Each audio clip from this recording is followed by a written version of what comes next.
of faces, but nothing can compare when our culture give them hell. I got love for my people. I got love for my people. I bust a fight and kill, but still I love my people. Still I love my people. Still I love my people. If it's up, it's up, it's up, but bro, I love my people. I love my people. I love my people. They wanted to rebirth, they been calling my name, said the world ain't the same. I need it more now than ever, man. If we raised divided the population in our nation, disgracing the reason we fall in them shackles and chains. But if they give us what they owe us, I bet you nobody complain. We some praying people leave, but we need to contain. Off my hiatus, been chilling with better rap. Re-envision my structure within the map. My divorce really killed me, but I came back stronger, no longer a slave to a fake that. It's a new soul, but I haven't been sprinkled, but seasoned. The reason I'm legend, I kept myself in the jar. No more holding it in, I'm unleashing everything from deep within. And what I'ma kick is knowledge. If you like it, you like it. You don't, then it's not a bother, brother. I keep it moving forward, and I stay in my lane before I was off the chain. If you know a little about me, I took the hard road, never wanted it easy. Took a few years to clean up. I traveled the mud, was dirty and greasy. I done been around the world, I done seen a lot of places. I done been around the world, I done seen a lot of faces. But nothing can compare when our culture give them hell. I got love for my people. I got love for my people. We might bust a fight and kill, but still I love my people. Still I love my people. Still I love my people. If it's up, it's up, it's up. But bro, I love my people. But bro, I love my people. But bro, I love my people. It's been about 8 years since I really been out here. They welcome me back with open arms. When I had to go turkey and lit up the stages, I gracefully gave them that southern charm. I was strung out on Molly. The music I produced was dangerous, more than a lyric bar. If I said it, I did it. That rapper kids saw that really been going too far. I was a minister, terrorist, robbing and shooting. Stay out all night like a mouse, more producing. Now I just want to give my kids the protection to keep them from using. I wish to give back to my people by any means. Like the streets of business opportunity. When them jail bars take you to your knees. Reassess the reason you really dream. Forever remain a G. Can't escape what is real as a man, and you better stand when you fighting a good fight. Know them people be lurking, they hate when you're doing right. The world will change, bro. It ain't like coming up in the 90s when people know. Now they scared to get hit when I pull out a gun and we all rolling back them to killing each other. I done been around the world, I done seen a lot of places. I done been around the world, I done seen a lot of faces. But nothing can compare when our culture give them hell. I got love for my people. I got love for my people. I bust a fight and kill, but still I love my people. Still I love my people. Still I love my people. If it's up, it's up, it's up. But bro, I love my people. But bro, I love my people. But bro, I love my people. I love my people. I love my people. Yeah, I love my people. Yeah, I love my I love my people. I love my people. I love my people. Y'all don't think I love my people though, but I love the fuck out my people, man. Your boy Protocol is checking in the building. Look at them trying to get some more. Listen, boy, listen. When I tell you that the devil been active tonight, boy, this man has been doing some things. If I'm not mistaken, maybe I got to look, I got to check. But you probably didn't even get the top of this because the fucking devil was just doing what the devil do, man. Goddamn song they don't want to play. The thing was mute. It's just crazy, but we here and it's another Friday. You know, this the kind of week it's been. It's been this kind of week. I lost my transmission in my truck this week. I got to spend another $9,000 for that. It's like, man, you know what? Hey, by the graces of God, though, that bank account say, all right, we can stand it, but you better take your black behind to work. So, you know, it's a couple jobs coming through. So we're going to see how that work, man. As I said, man, as you know, and if you don't know, it's your first time checking, you probably just stumbling across my voice, my fat face. I am your boy, DJ Protocol, checking in from the 912. DJ Protocol. Always coming with that heat, man. Welcome to Friday Night Flights, another Friday of awesomeness, a tough week of awesomeness and craziness, but still some awesomeness. And we're going to hit on all of that. So if you're checking it and you're feeling what you're hearing so far, make sure you hit that share button, hit that like, subscribe to the page, all that good stuff that all the content creators say. All I say is, man, watch the shit and get educated. That's all I got to say. So tonight is, if it ain't about the money, that's tonight's topic because, and if you ain't making no money and it ain't making no sense and you ain't piling up for your people, then what the hell is the sense of you doing this thing, man? You just here just to be here? If it is, then cuz don't talk to me, man. Go do something else. Cause I'm with movers and shakers and people who trying to have some generational wealth for their family. You know what I'm saying? So shouts out to all the movers and shakers trying to have some generational wealth, like my sister, who is checking in the building with me tonight. Miss Mel J. Make sure we adjust that right there. Make sure she good.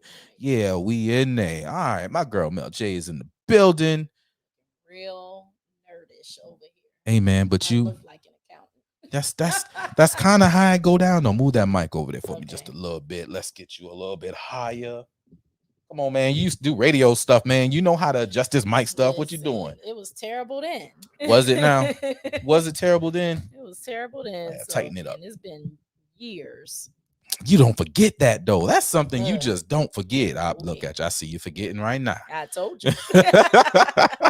It's like riding a bike. No, it's not. It is definitely like riding a bike, at least in, know. in my humble opinion. And it's like riding a bike, you know, like, or maybe I've been doing it for quite a while. So yeah, we'll let that happen. But yo, listen, man, my girl Mel is like a money master extraordinaire, at least in my eyes, because she done done some things when it comes to dealing with money and counting money and watching money that outside of some old white folk that I knew growing up because of being in business with my dad, I ain't never really seen it before. Only young person I know looked like me that was managing funds for a city, or at least assisting them in the management of their funds, because they don't know what they'd be doing with it. I'm no longer with them, so And look at me trying to run up in there. Like, you got it. You got it. Somebody got to whip behind. Yeah, you're right. And I've been whipping behind online for so long to where it's like, you know what? You need to go in there, boy. Mm-hmm. You need to go ahead in there. You made the promise that, hey, as soon as Trump got out of office, you would run.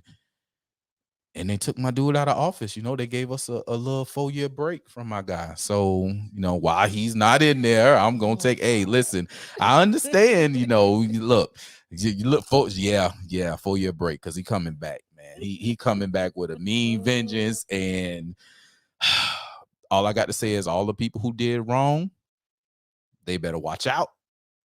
And all my people who bought some money and want something for their family, they better get in where they fit in. Because we finna run the checkup. And as we need to. As we need to. We broke.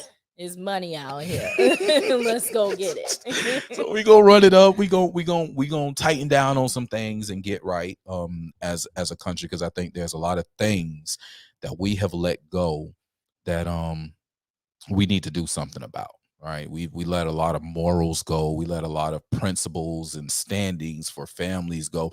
We got blurred lines to the point, like, I'm a girl dad now. You feel me? And I've grown up with a lot of women, a lot of strong women that I respect. I might get in trouble by some people, but I'm gonna call you a woman because I know you a woman. I know that you a woman. You gotta get in trouble by me. I think that's what matters most. So being that you a woman, right, and I know you a woman, I don't have to worry about your pronouns of being anything other than she, her, and woman, and that's the way it's supposed to be. Okay, and since that's the way it's gonna be, I don't need it on your profile because I know. See what I'm saying? See what I'm saying? I ain't even touched the board. Didn't even touch the board, and that was it. I'm going crazy. They had to drop my name. Like, it's crazy where we have blurred those lines, you know. And as a girl dad who's watching my daughter, who's only 2 at this point, come into a world where they're telling me and her that someone else, another gender, can just be in her shower and she can't say nothing, can just go to her bathroom and she can't say nothing. That's a problem. That's a problem to me. I don't need to blur those lines. Let's get some. I agree. Let's get some straightening. I agree. All right. Migo say don't nothing get straightening, but straightening. That's it. So we're gonna get some straightening, you know. Girls over here, boys over here. I remember that, whether it was when we was in school and we had to get in separate lines to go to the bathroom, whether we was in trouble and they wanted to separate us on the bus, you know, because of the hanky panky.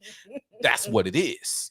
Listen, if everybody actually had their own privacy, because the hanky panky is getting mixed up. Oh man, listen, this, So this hanky panky, the brain, the good feathers, was that them? The good feathers. It's just a whole series of animaniacs around this thing, and I am not going manic with these people.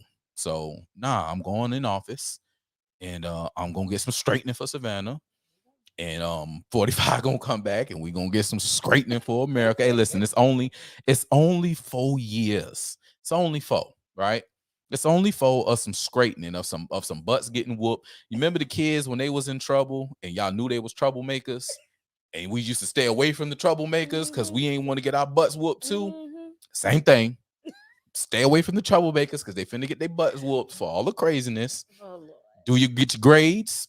Do you work, right? Build for your family. Yeah. Take advantage of them policies. Yeah. And then when the 4 years done, say, thank you, Jesus. That's it. I stacked up. That's it. And we ain't gotta worry about him no more. That's it. I'm not gonna We lie. ain't gotta worry about him no people more. Was very pleased with all the financial policies that were enacted during that time. I can't speak for all of the craziness. Right. And then we disagree on certain things. As we supposed to. Yeah. As we supposed to. But my black businesses was making money. And that's all that truly mattered in the grand scheme, right? It was the black businesses making money and making progress, because that's what we should be in it for, right? It's making progress, making money, and building for our family and our futures. That's it, right? So if the policies are there for that, then let's do it. Yep. Let's take advantage of it. Yep. Let's make it happen. Let's go, Yep. right?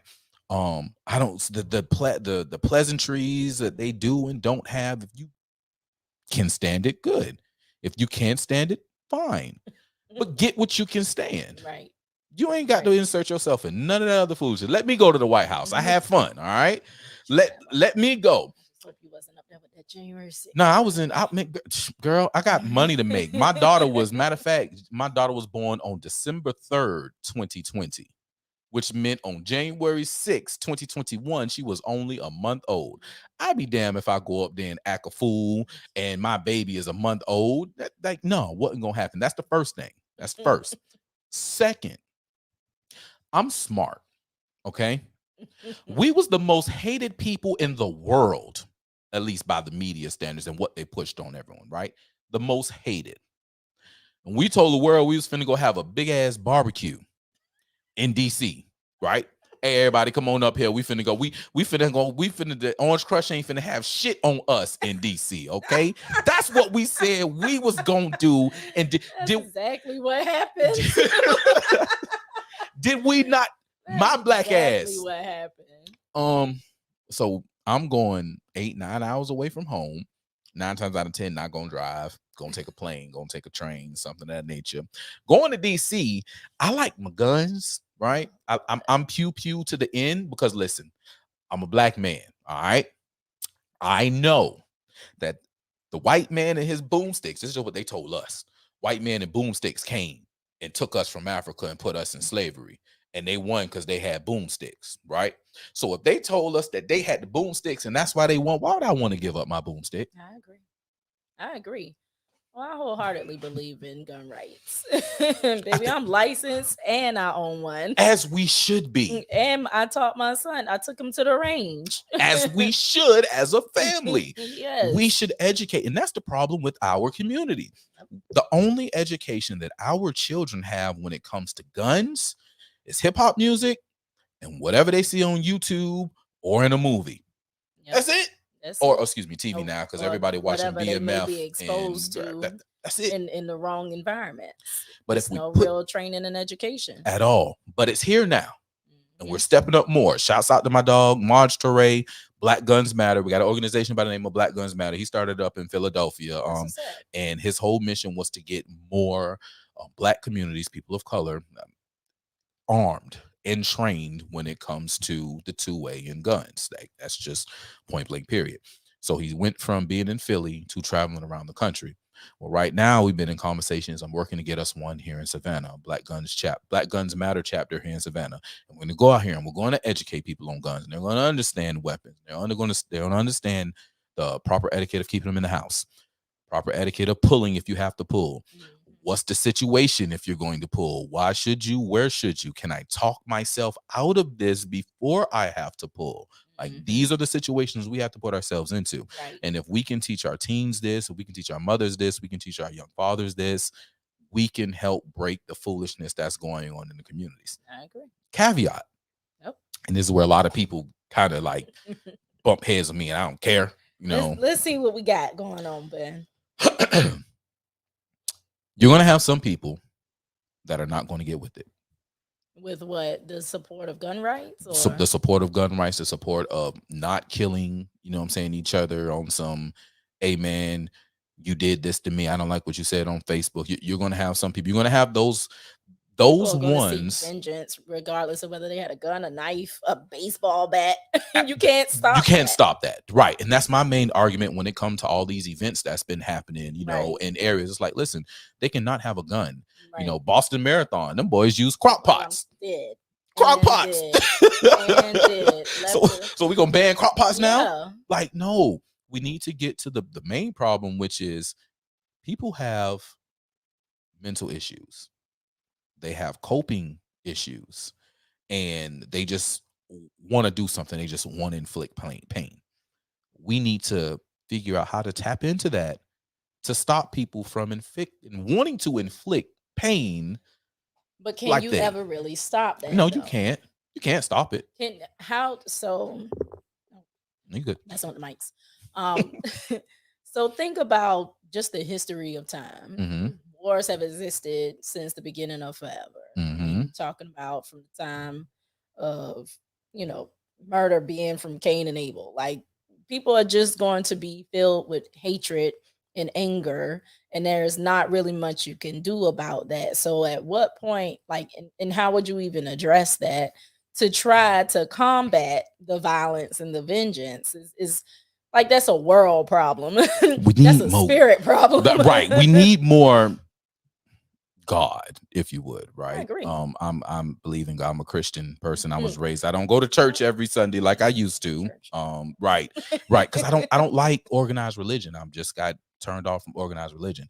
But I understand that there's a higher power. You know what I'm saying? Like, if anything, I would probably be a freaking Jedi. You know what I'm saying? Out of everything, there's a good, there's an evil. You know what I'm saying? There's a positive side and there's a negative side. And, you know, aligning somewhere in the middle, being more on the positive side is where we should be as a people. We have to understand that negative exists. As we just said, these people are going to do this regardless. It's just a part of life. There's a yin and a yang of life. Right. We have to have that balance. We have to understand it. And doing that, giving people more positive outcomes, more positive ways that they can, you know, just educate, just push it to them more, just give them that love, give them that positive reinforcement. Right. They're more likely to move in a more positive direction. Right. As a person who has dealt with, you know, negativeness all of their life, that's all they've been poured in, that's been poured into them, that's all they've seen. They're going to want to move in a more negative side of things. Or even if they've had some love, but if they've seen more appreciation or acknowledgement from the negative side of things, then they're going to go negative. That's music. Case in point, I'm a DJ by trade. I got out of the clubs. I got out of the bars because I hate the music. Right. I hate the content. I can't stand the lyrics. I have to wear these headphones and have them pouring those different evil spells in my ears. I agree with that. I'm good. I agree with that. Go to the positive side. But a lot of those people come from not having money, their family not having money, wondering when they're going to eat, where they're going to eat. And then somebody comes to them and say like, hey, look, I got $300,000 for you if you sign this check right now. Sign it and just give me some music and we'll give you cameras and makeup and clothes and you don't have to worry about nothing. And then when you get this amount of streams, because it's all about streams now, we're going to give you X amount of dollars and then you can get your mama a house. Yeah. They're going to promote what they are exposed to. Mm-hmm. And so I guess that's the primary issue now. You know, everybody's getting this popularity. It's a newfound popularity, and they're promoting foolishness. So is that really contributing to all the anger that you see? Like people just randomly getting upset on planes and opening up doors in flight, and these students attacking their teachers, all in the hopes of going viral, or maybe they don't know they're going viral, but then once they do, it's like, let's egg this on even more. Like, what's really fueling all this anger now? I personally, and I said this the other day, I think I posted on Facebook. I may have put it on Twitter. I don't know. I know I told one of my brothers I was on the phone with. There is a nasty shroud of negative energy over, I don't know if it's the world. I can definitely say America for sure. Because, I see people in different states that I know and talk to that are just in a very negative state of mind. And it's like, why? Right. What is going on? Right. And it's just negative. It's just some film, some kind of fog or something that's really got things messed up. I don't like it. I don't like it. I don't like it. So it's like, I'm always on guard. And I'm going to fight. Like, I know that, again, being a godly man, being a Christian man, I know that there are warriors for God. There are warriors for Christ. There are people who shed blood or, put up fisticuffs in the name of good. It just has to happen. Right. Good doesn't mean you just, I'm just going to sit over here and kumbaya y'all on the side. Nah, bro. I ain't always turning the other cheek. I might be shaking a table. I take it deeper than shaking tables. During the Last Supper, God told the disciples, not God, Jesus, which is still God. Yeah, Jesus told the disciples, hey, if you ain't got a sword and you got some money, go get a sword. If you ain't got no money and you ain't got no sword, boy, you better sell your cloak, your clothes, or whatever and get a sword. That was his directive.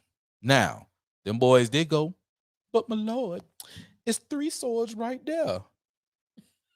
Niggas, 13 of us. And you telling me about 3 swords? I just told you to go get one if you ain't got one, which mean I wanted 13. Right. Everybody need to be armed. But you told me we got one. And he was like, all right, that's good. That's cool. And you know why he said that's good, that's cool? Because he realized he was with a bunch of badussies, right? That wasn't going to do nothing. Yeah. He was with some people who wasn't going to pull when it was time to pull. Right. So he was just like, hey, you gotta be ready. You got to be ready to go to war. You have to. Because the only way that one can maintain his own peace is to be able to go to war to sustain his own peace. Period. Yep. Drop a clues bomb. Yeah, I had to drop the horn on that one, man. I had to drop it because that's what it is. Yes. You cannot maintain peace without being able to go to war. It's impossible. And you got to be able to pull out that war too. Yeah. You got to be able to win. Yeah. So got to be training. You got to be getting right. Like I stay shooting. That's on my wall over there because I got a little eye target. You know what I'm saying? And I set my phone up and I just be over here just. We gotta go back, baby. We gotta go back to the range. Listen, there's a iTarget. Listen, if you listen to iTarget, I would love to have a sponsorship. Okay, you see it. Look, don't tread on me. It's right behind me, so I want you to know. All right, I'm about my NRA over there. Even though I got issues with them, and we talk about it every time, but still, y'all are the NRA. So I respect y'all for being that. But Philando Castile, my nigga, I'm still feeling some type of way about that punk ass motherfuckers. Just saying. Oh.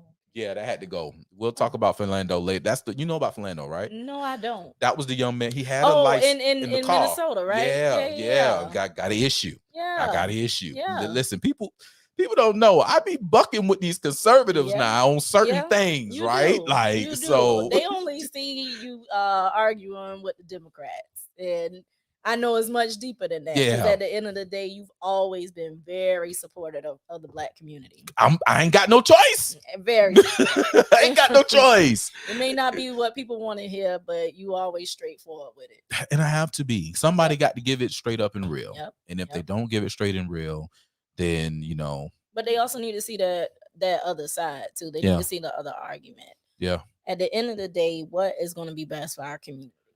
I don't care about picking a side. I'll be independent before I go through and argue about a side, because at the end of the day, what are you doing for me? That's it. Everybody else is coming to this table and they're getting what they want. That's it. They have demands, they have needs. Like the whole woke term. Woke was a term for Black people. How did it become a term for the LGBT community? And by all means, I don't want to discriminate against them, but how did our fight just get taken over? Because we always, from the beginning, we always have been those welcoming, oh, come on over, baby. Come on in here. Like, no. It is like every time we try to strengthen our fight by joining with other disenfranchised communities, our voices are lost. Yeah, they're not lost. They're intentionally, because they know that we're gonna let someone else in. Look, I'm just gonna go ahead and just put it out there and be real. That, you know, if people get hurt, then they just get hurt. You know, you always offending folks. Yeah, that's my favorite thing. You know, I don't think I haven't accomplished anything in the day unless I offend somebody. Like, that's just how it goes.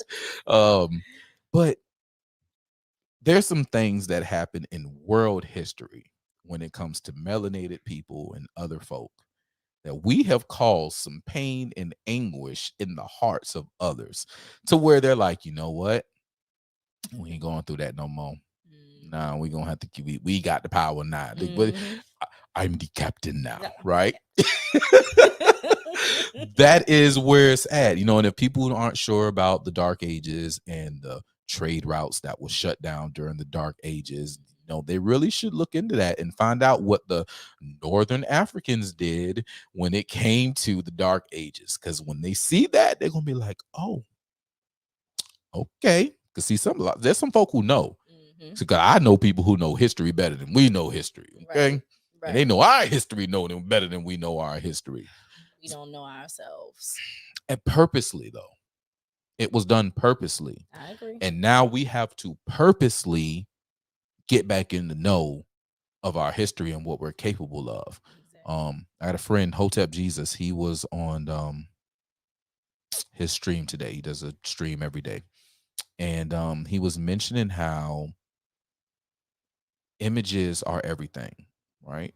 So they present Black history and Black images as you started as a slave, you're nothing but a slave, you haven't had anything. So in the back subconscious of the mind of a young Black child, you started from nothing. Your genes is nothing. Your blood is nothing. Your ancestry is nothing. There you go. And so if you make it from here, you're one of the lucky few, when in fact there's a whole continent full of rich Africans from where your blood is it comes from.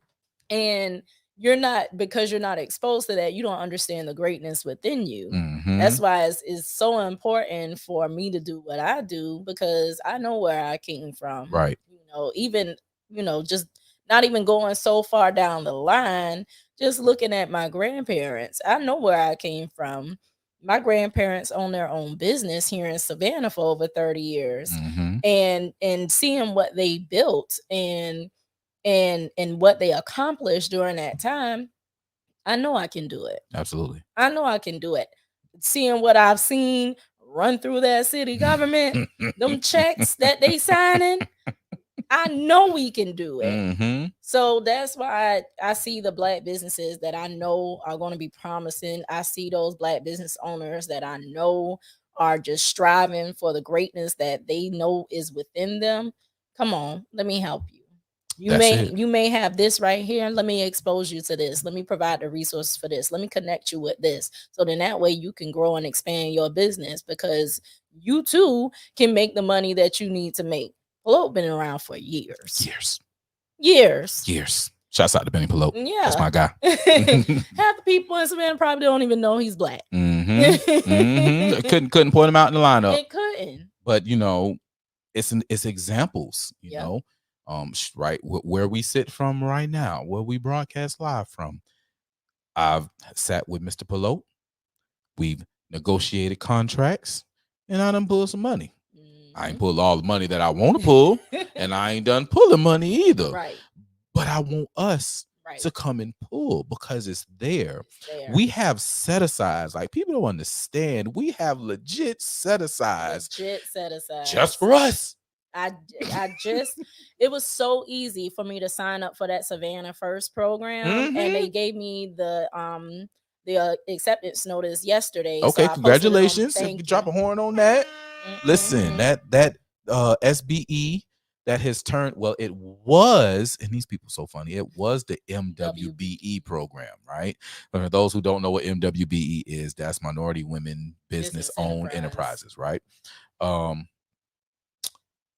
They felt like saying minority or just women was just not inclusive enough, or it was, so we're going to call it the disadvantaged business enterprise. It's like, nah, bro, give me minority women. I don't put you disadvantaged. You sound like Timmy or something. Like, I'm not. Well, it opened it up more. That was all it. And so you don't have to be a minority or a woman. You just have to be disadvantaged. Your revenues can't exceed this much. You can still be a white male and still be a disadvantaged business. Yep. Which I think, honestly, I'm gonna be real.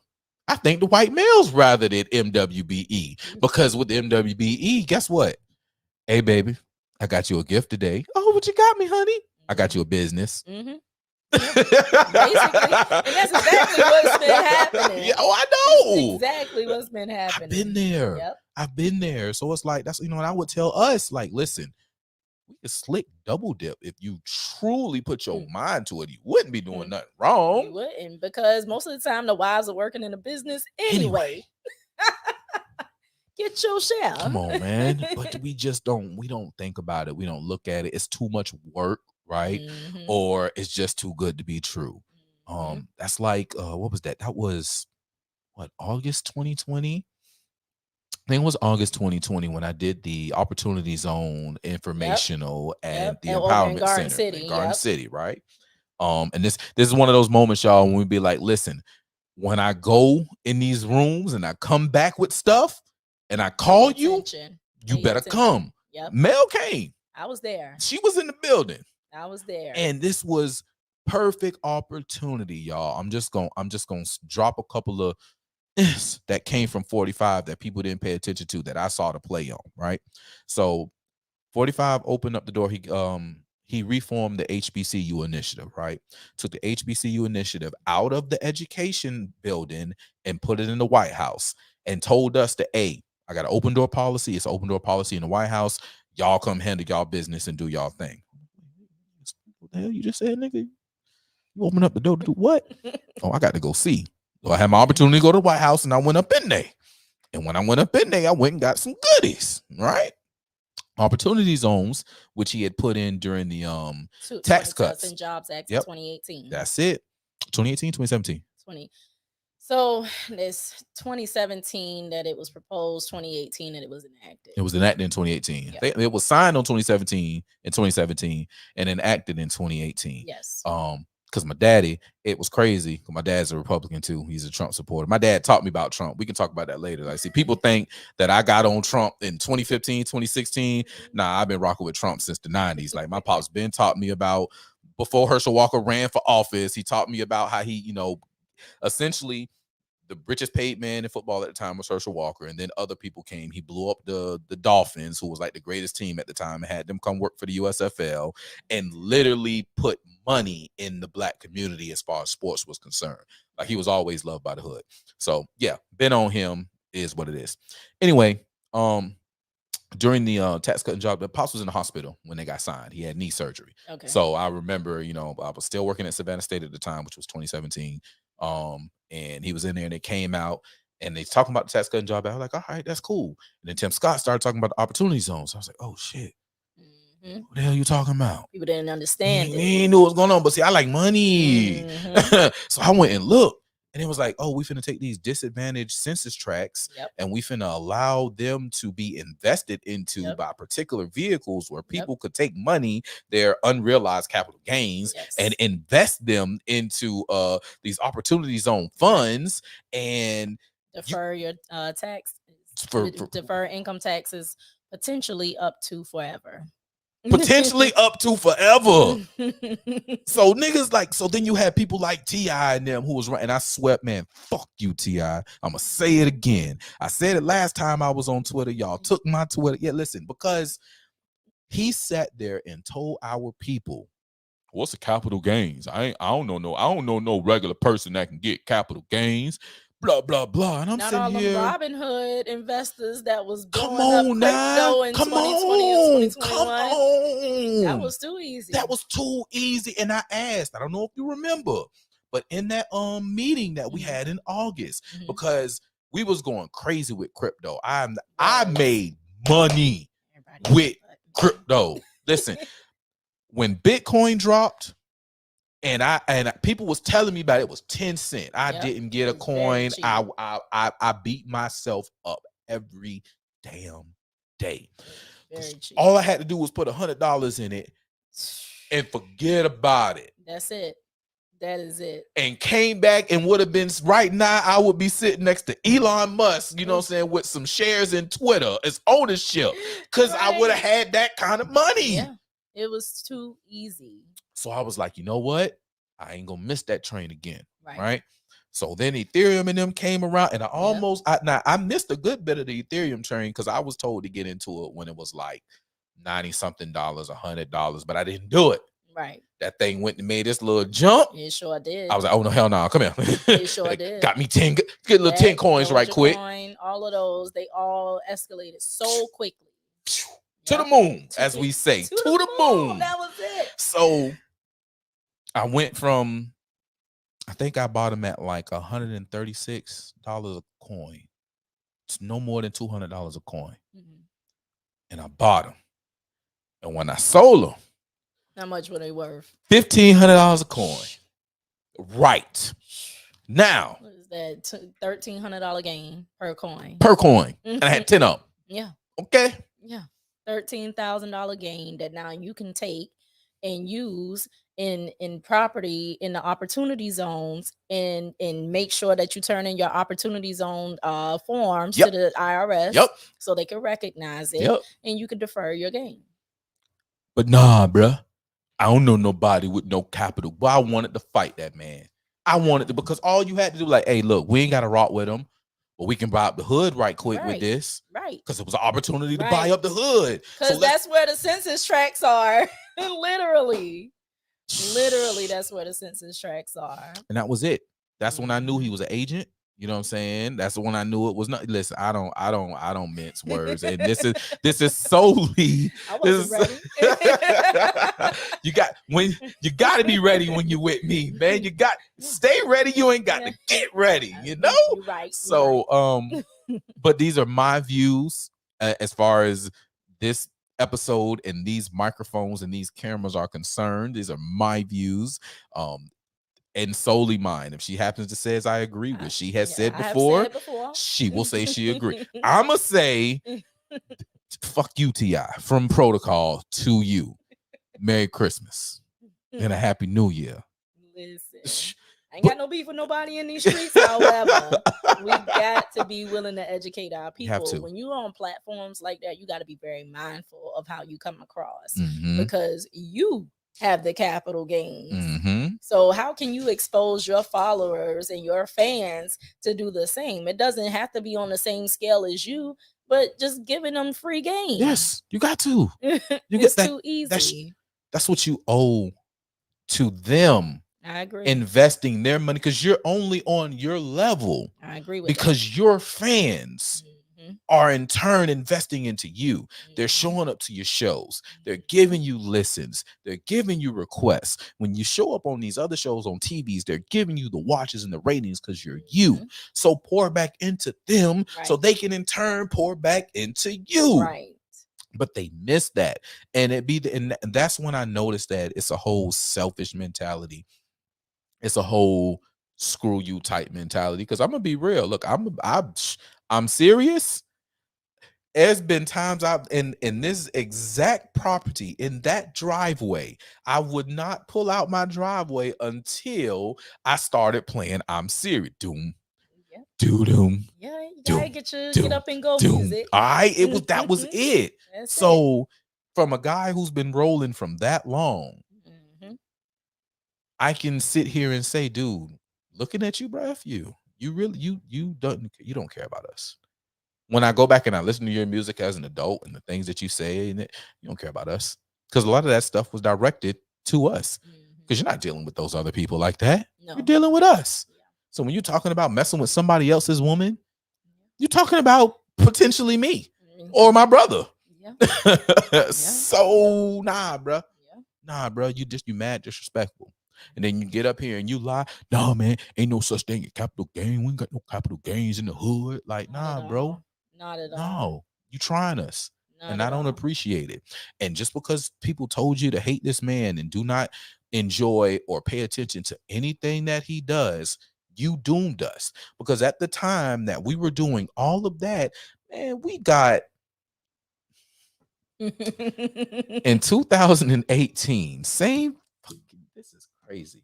The same years the opportunity zones that going truly into effect, the man gave us a partnership with Africa called Prosper Africa, which was allowing us to use the same freaking offices with the HBCU initiative, the USBA small businesses, USDA, all those different things that fall up under the executive office.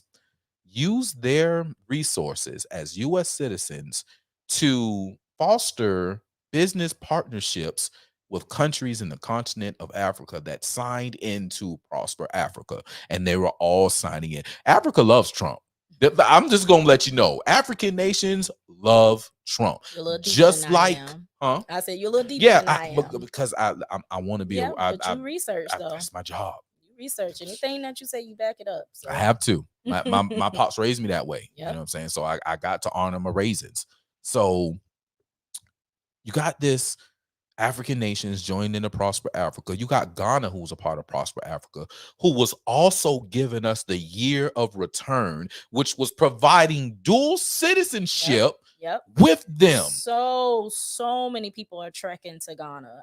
All I hear is that when we were in Sam's, my cousin and his wife were saying they were planning a trip to Ghana next year. And I know Alderwoman Bernetta Lanier, I think her daughter is married to someone in Ghana. Yep. So and she goes all the time. All the time. All the time. So we have this relationship being fostered, right?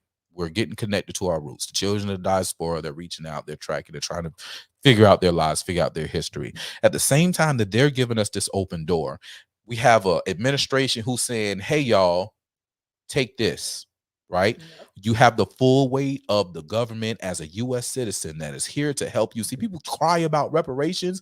They don't understand what it truly is. They won't, they wouldn't. And we're going to talk about that in a little while because California just did something. I don't know if you saw Cali, but I can't deal with California. It's ridiculous. It's a little bit too much for me. It's a whole lot, but they opened the door to the conversations with reparations, and then he did something. And I'm not mad because I knew it was going to happen, but we should have been paying attention and we should have been demanding and asking more, but we don't know what to do with more when we get it. So as I was saying about Prosper Africa, Opportunity Zones, the HBCU initiative, the dual citizenship with Ghana, that was a whole movement right there in our hands to straight go bananas. I agree. And then you put school choice on top of that. There's so many different opinions about school choice. However, it's always existed. It's always existed. Well, at least in Savannah. At least the magnet program is not anything new. Not new. I was a product of the magnet program. But it's a little so, and that's my thing with school choice that makes me mad with people who don't understand it and don't go to look into it deeper, is that it's always existed.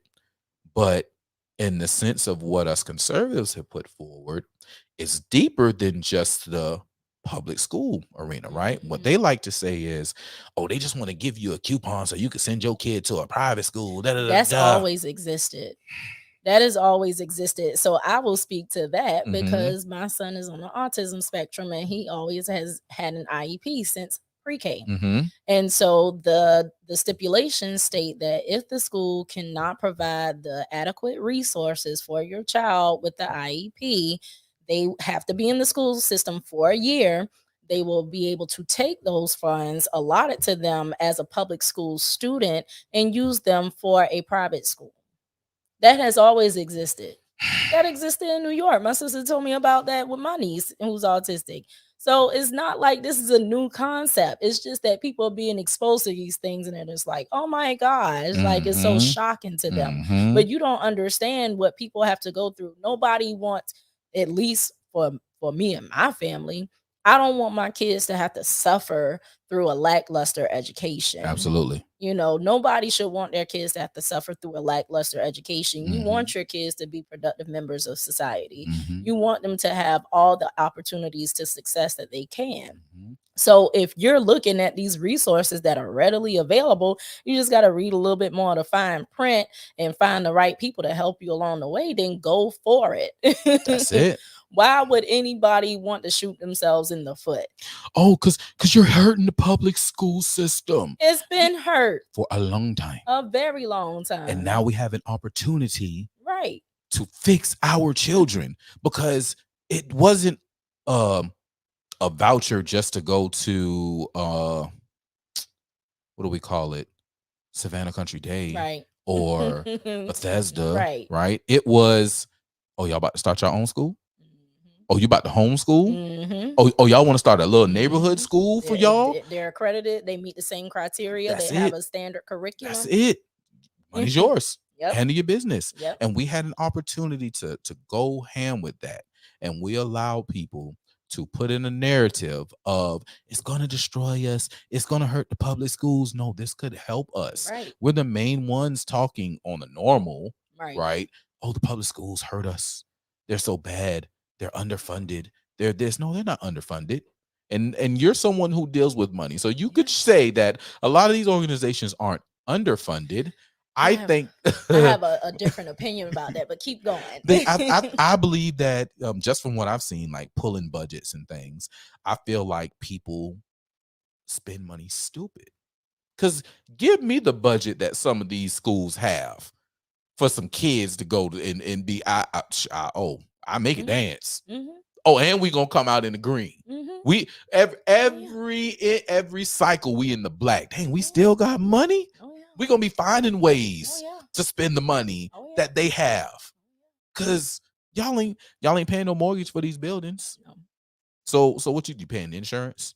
You paying utilities? You might make some repairs. You ain't paying no mortgage. You ain't paying no rent. No, you own it outright. That's SPLOST money. That's SPLOST money. Easy, paid for, done. So what are you doing?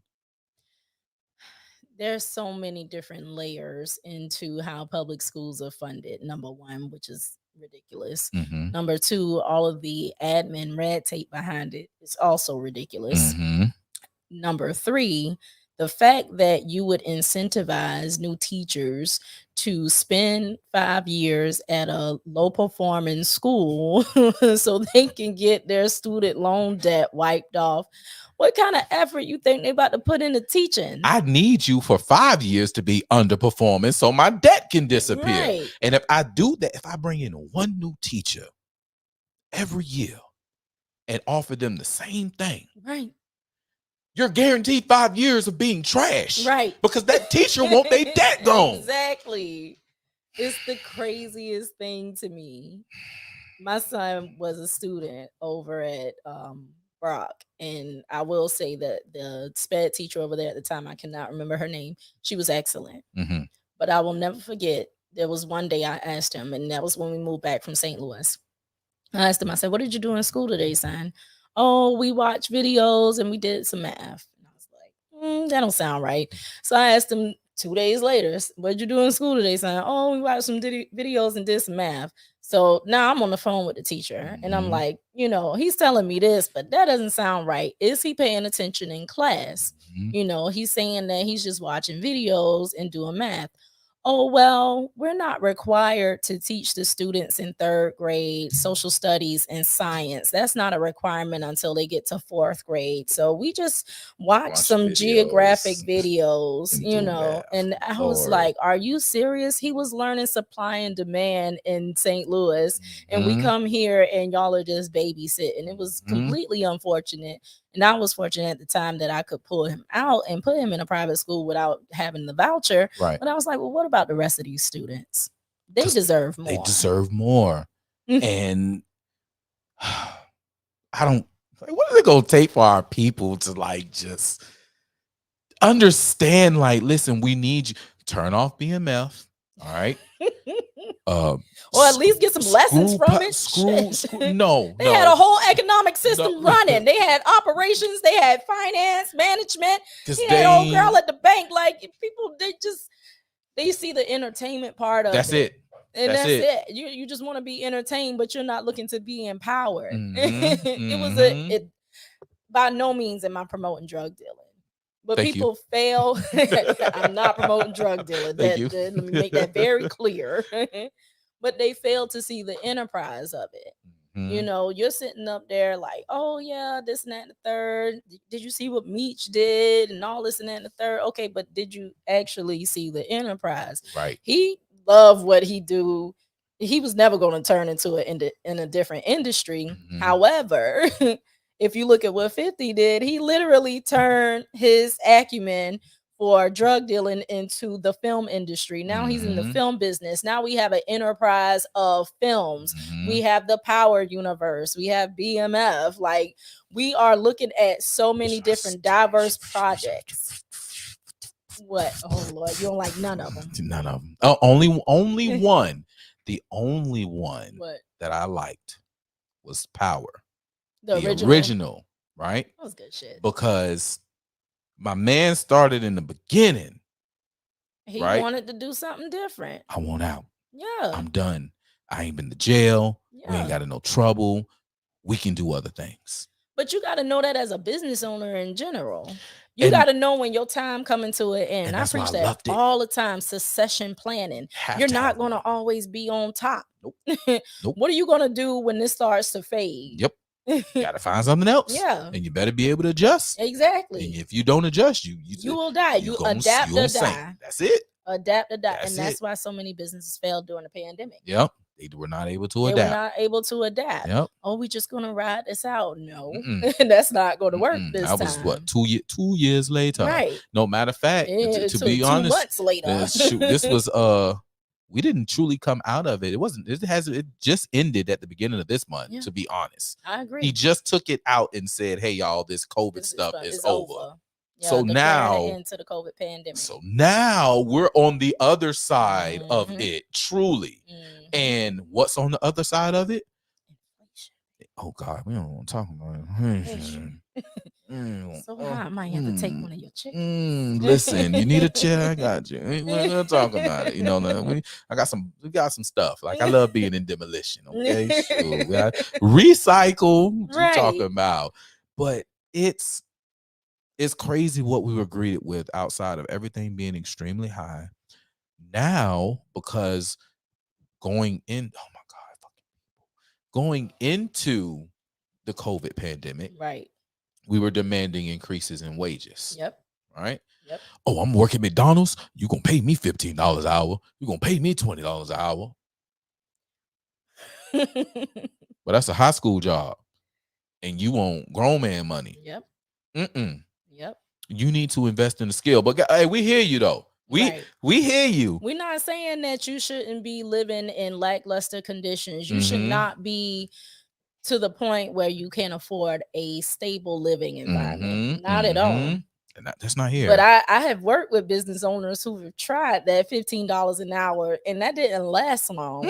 And now I'm on the phone with an employment lawyer saying, hey, can we adjust these rates back down because it's getting too high. It's not sustainable for my client's business. It's not. And then you got employees who are literally on the quick jug.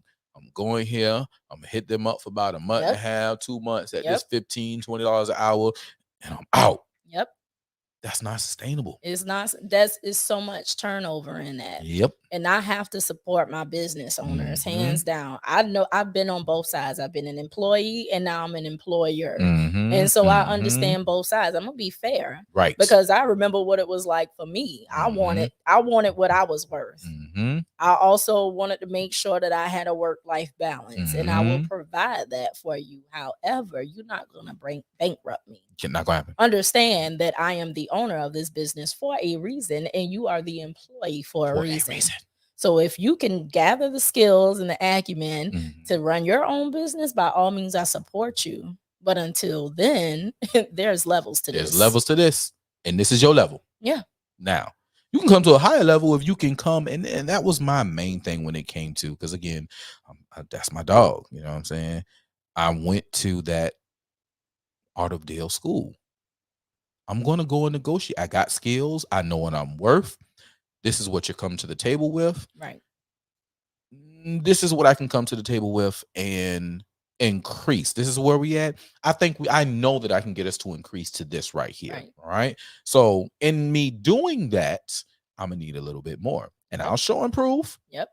I'll take this for 90 days. I'll take this for 60 days just to show you where I can increase your bottom line. Right. And once I increase that bottom line, I want more. I want my money. And if you're not going to do that when we come back to the table, I'm walking away. And I want you to understand all that I brought is coming with me. It's coming with me.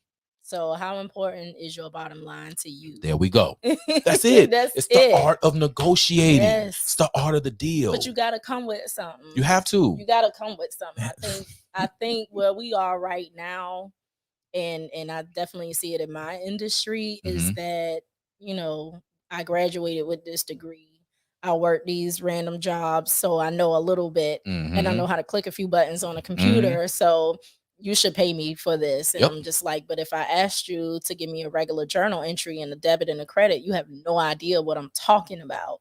So why in the hell would I pay you for a senior level accountant when you're not even a solid data clerk?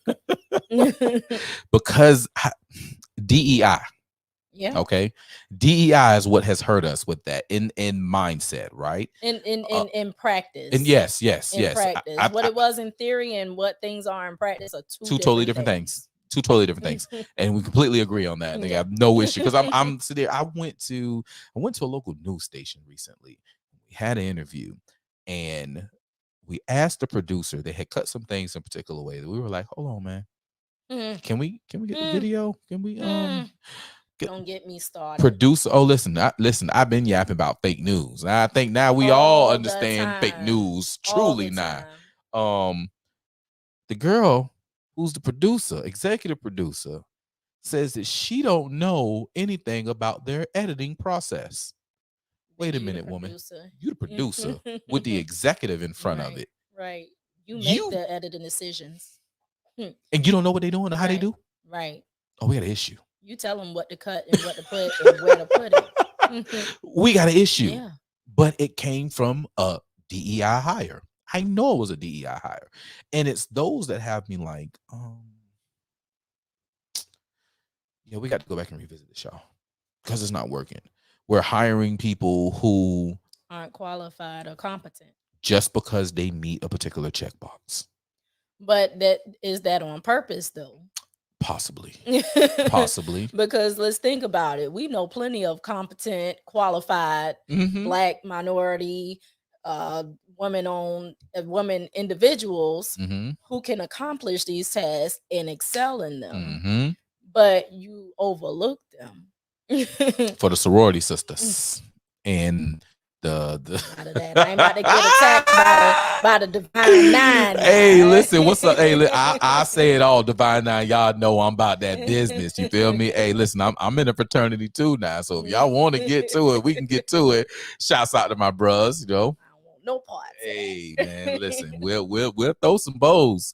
But that's honestly what it be. It just be the sorority sister, it be the clique, it be the whatever. It's always been about who you know.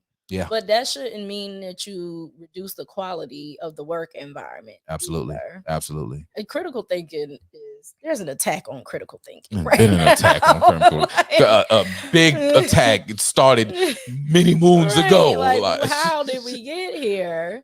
And you speak with people, you speak with management, And it's like, what is happening? Somebody is at my door. I wonder if that's my little brother. Hold on, y'all. I'll be back. Oh, Lord. Yeah, it's about this. It's probably my little brother, but just in case, stay ready.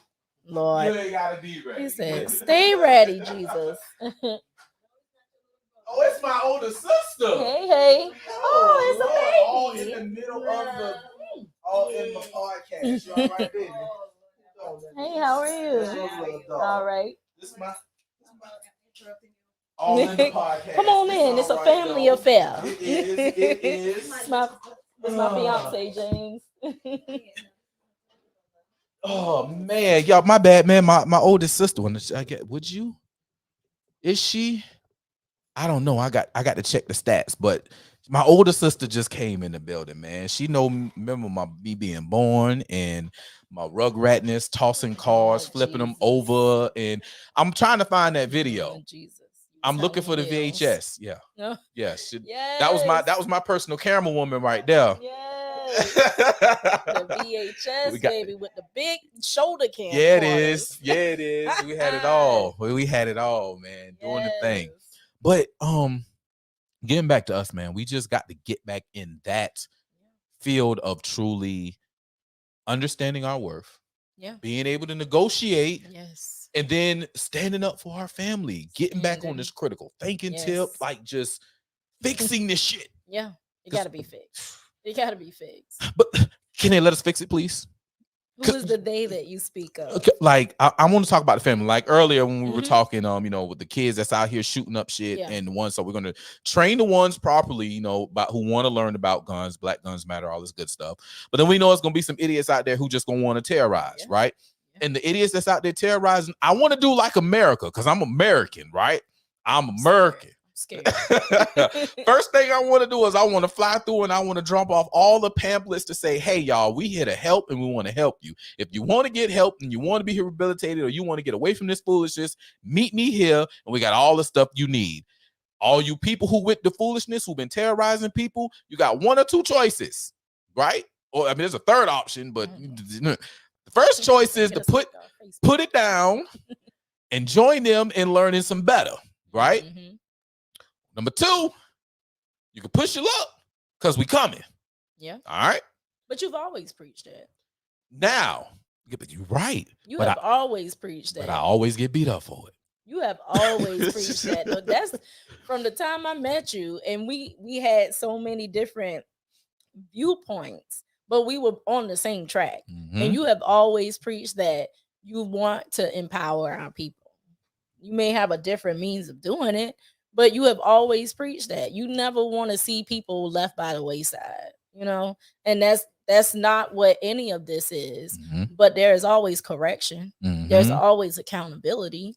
When you're doing wrong. We don't like that word. We don't like that word. I'm an accountant. that is in your name, okay? It's in my name. I hold my own clients accountable, and they know I will. They hate to hear me fuss, but they know I will never steer them wrong. Mm-hmm. I will never steer them wrong because y'all work entirely too hard. I had a client tell me I was a dream killer. I said, because baby, I live in reality. That's it. I live in reality. We are here. And in order for you to achieve your vision and your goals, we have to deal with the right now, what is real. Mm-hmm. So let's do that. And then we could grow your money. It don't make no sense for me to steer you down the wrong path and now you broke because then you ain't paying my invoices. Come on now. If you ain't got the money to do it, getting paid. You ain't got the money to do it. Right. This a win-win for everybody. And I'm in here to see you grow. Mm-hmm. I'm in here to see you grow, but we got to hold ourselves accountable all the way around. And we're scared too for whatever reason. So I'm on the tip of get out my way. Let me come in here. Let's give us this good stuff. Let's rebuild. Yep. And let's take control of what we're supposed to take control of. Right. Let's hold down the community. Let's hold down the fort with our family, and let's take care of what needs to be taken care of. Right. Don't let the fake news steer us away.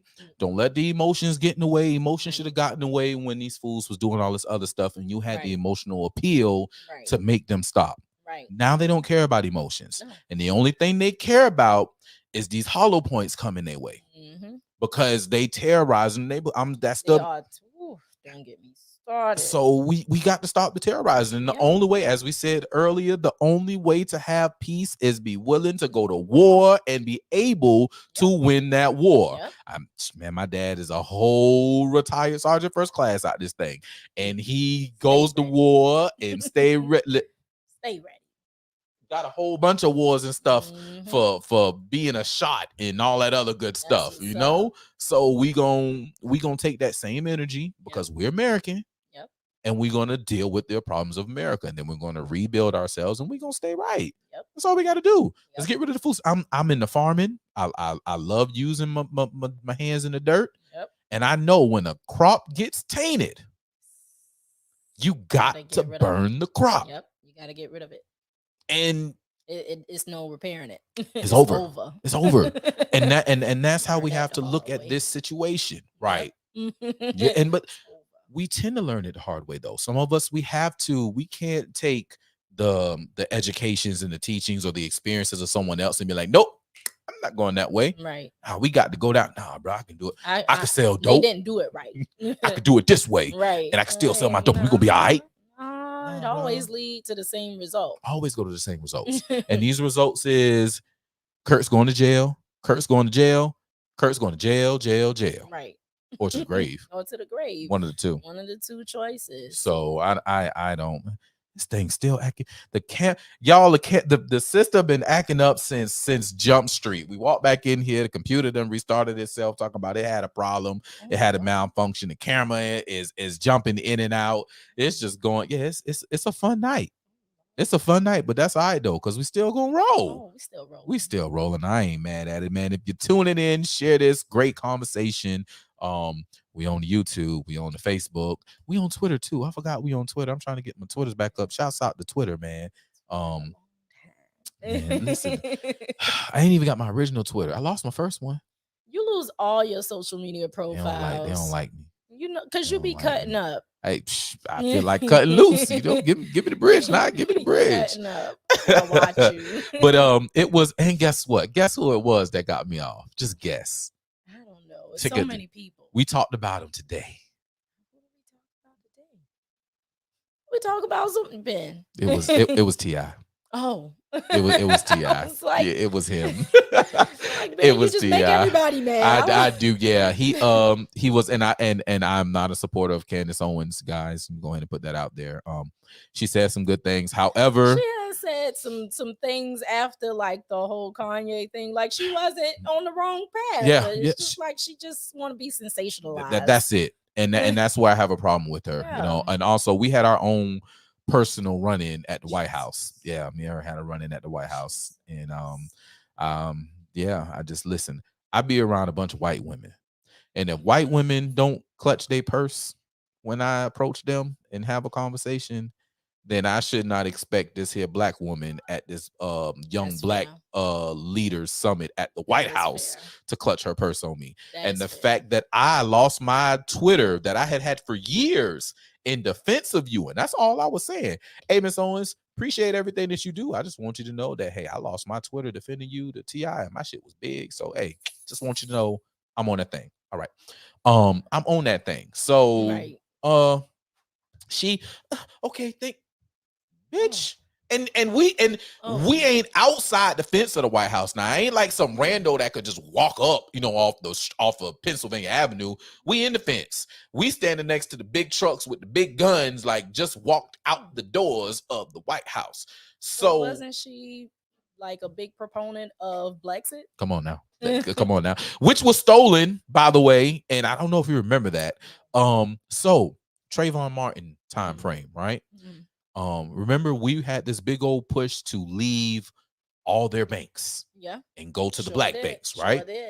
That was the original Brexit. Okay. We were exiting out of their banking system, and we were taking all of our money over to the black banks, right? That was the original Brexit. You can still Google this article and find it. They had a clash because she took it, and we don't do our damn paperwork. And that's where them niggas dropped the ball. Sure did. Yep. Because she exposed Black Lives Matter. Yep. That's what it was. So she went and did the paperwork and got Blexit and got the name actually trademarked and all that stuff, and then it was what it was from there. But they still did some good work, right? So when I went, because I went to 2 Blexit events, the only reason I went because I've always been a Black conservative, even though I voted for Obama twice. Tell everybody I voted for him twice. I think I'm Black. You feel me? Now, when I found out in 2018, 2012, 2013, 2014 is when I found out Obama was full of shit. All right. Yeah. See, I know like Operation Fast and Furious. I don't know if you know about Operation Fast and Furious. You should look into that. It gun running. So that's when like this was during the time period when Dracos and all these guns were hitting our community really, really hard. I heard some about that. I didn't know what the name of it was, but yeah, it was I Operation heard it was Fast like and Furious. boxes of crates being found in fields and in the hood. In the hood, yep. And it was Obama and them. Actually, Eric Holder got in trouble for it. Eric Holder got held in contempt of Congress for not turning over paperwork. And yeah, it was real. And when I seen this, I was like, you motherfucker, I trusted you, my dog. I trusted you. But I mean, that goes back to Hoover days. They've always found a way for the Black community to destroy themselves, throw a rock and hide their hand. Oh man, I got some conservative friends I just educated on Ronald Reagan and them and Hoover and them with the whole Iran-Contra. They had no idea about Iran-Contra. So they didn't know, so they talk about, the dope in the Black community, but it's like, yo, you do know that was state-sponsored terrorism, right? Yeah. Like that was the U.S. government that put that dope in the hood. So where the hell would it come from? Because niggas ain't got no private planes. We ain't got no planes. We ain't got no planes. Ice Cube said that in the whole interview. Like, you know what? You're right. So but a lot of people didn't know. They didn't pay attention. They had no idea. But now, they're waking up and they're seeing it. Especially big thing that I educated people with Trump, right? COINTELPRO, counterintelligence program. The same people who brought to you the death of MLK and the death of Malcolm X, the destruction of the Black Panther Party, the ruining of the Push Coalition, the same people who did that was the people who brought all my Black folk who love to say Russia, Russia, Russia. It was the same people who tore down the Black community that said that Trump was an agent of Russia. Same people. So I'm showing this to the white folk. I'm like, hey, y'all want to see something? You want to see a dead body? What you talking about? You ever seen this before? Oh yeah, COINTELPRO. Yeah. Ain't that the people with? And then I show them Crossfire Hurricane. He's like, yeah. But did you know this? And all their jaws are just dropped to the floor because they had no idea, right? And it's like they perfected it on us. And now they're using it on you. So wide scale. They talk about privacy violations, but you don't even know what you're signing up for when you download new apps on your phone. 1984 is here, but you are allowing it. You allowing it, man. I be sitting. Then you tell me get a new app, and I be. Yeah. Do you allow permissions for the microphone, for your media location? Camera? Yeah. Like people don't realize that, and I turn all that stuff off. So like I can play a little Candy Crush. My phone, my phone jump on sometimes and be like, "Hey, do you want to turn on your mic set?" No, I don't. No. Leave me alone. No. When I want you on, I'm gonna turn you on, and when I don't, it was so strange. Like, oh my God, I was just talking about that. I wasn't even on the phone. And now it's on my timeline because your mic has permission all the time. All the time. Stays listening. Yes. So it's like, we got to pay it. We got to know this game. And there's so much going on in this game that we just don't pay attention to. That is just, man, is mind-boggling. It is. It is mind-boggling. But I believe that we are in a point in our lives where people are truly going to start paying attention, man. Oh yeah. At this point, they have no choice. Oh yeah, I've definitely been trying to educate more this year. Last year was hard for me with the passing of my grandparents, but education and training has always been a big thing for me. I was doing workshops when I was with the city, and I wasn't supposed to be. I was getting in trouble for making sure people understood the AP process at the city. When they had the disparity study with the purchasing program, Mhm. and they had the results, and they talked about how the Black businesses, minority and women-owned businesses, were being discriminated against in the purchasing process, and then talking about their payments, how their payments weren't being issued in a timely And manner. people was so fake with that. Listen, I'm in the process. That's another thing. So I have decided that I think we mentioned I am running for office, right? You We did. talked about that. But I'm suing. Essentially, the city will end up being involved in this lawsuit too.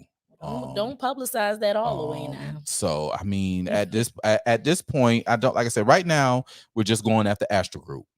All right, so I can talk about them all day long, right? Astra Group is a very, very horrible situation, right? You told me about that. And I just don't want to. And what's going to implement the city is the fact that when the contract came up, and you seen that these people said their scope was removed from the project, instead of you, City of Savannah, who asked the company in the beginning, hey, these people were, issued this contract, or they put in for this contract. If awarded, will y'all work with them?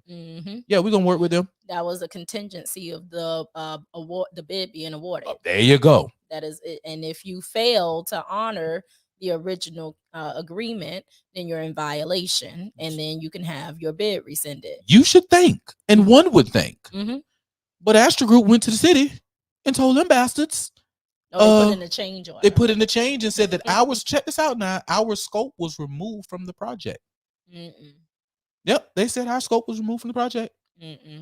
I'm trying to figure out how the demolition portion of the project was removed, because that's part of site development.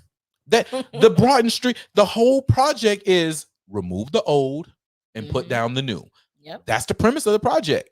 That's the premise of any project. So if you get rid of the demolition, then that must mean that the project is terminated, is ceased. It's no longer in existence. It won't move forward. The city of Savannah, oh, okay, signs it and moves forward. So again, as we go after Astra Group, because right now we're in court against Astra Group, it's going to implicate the city.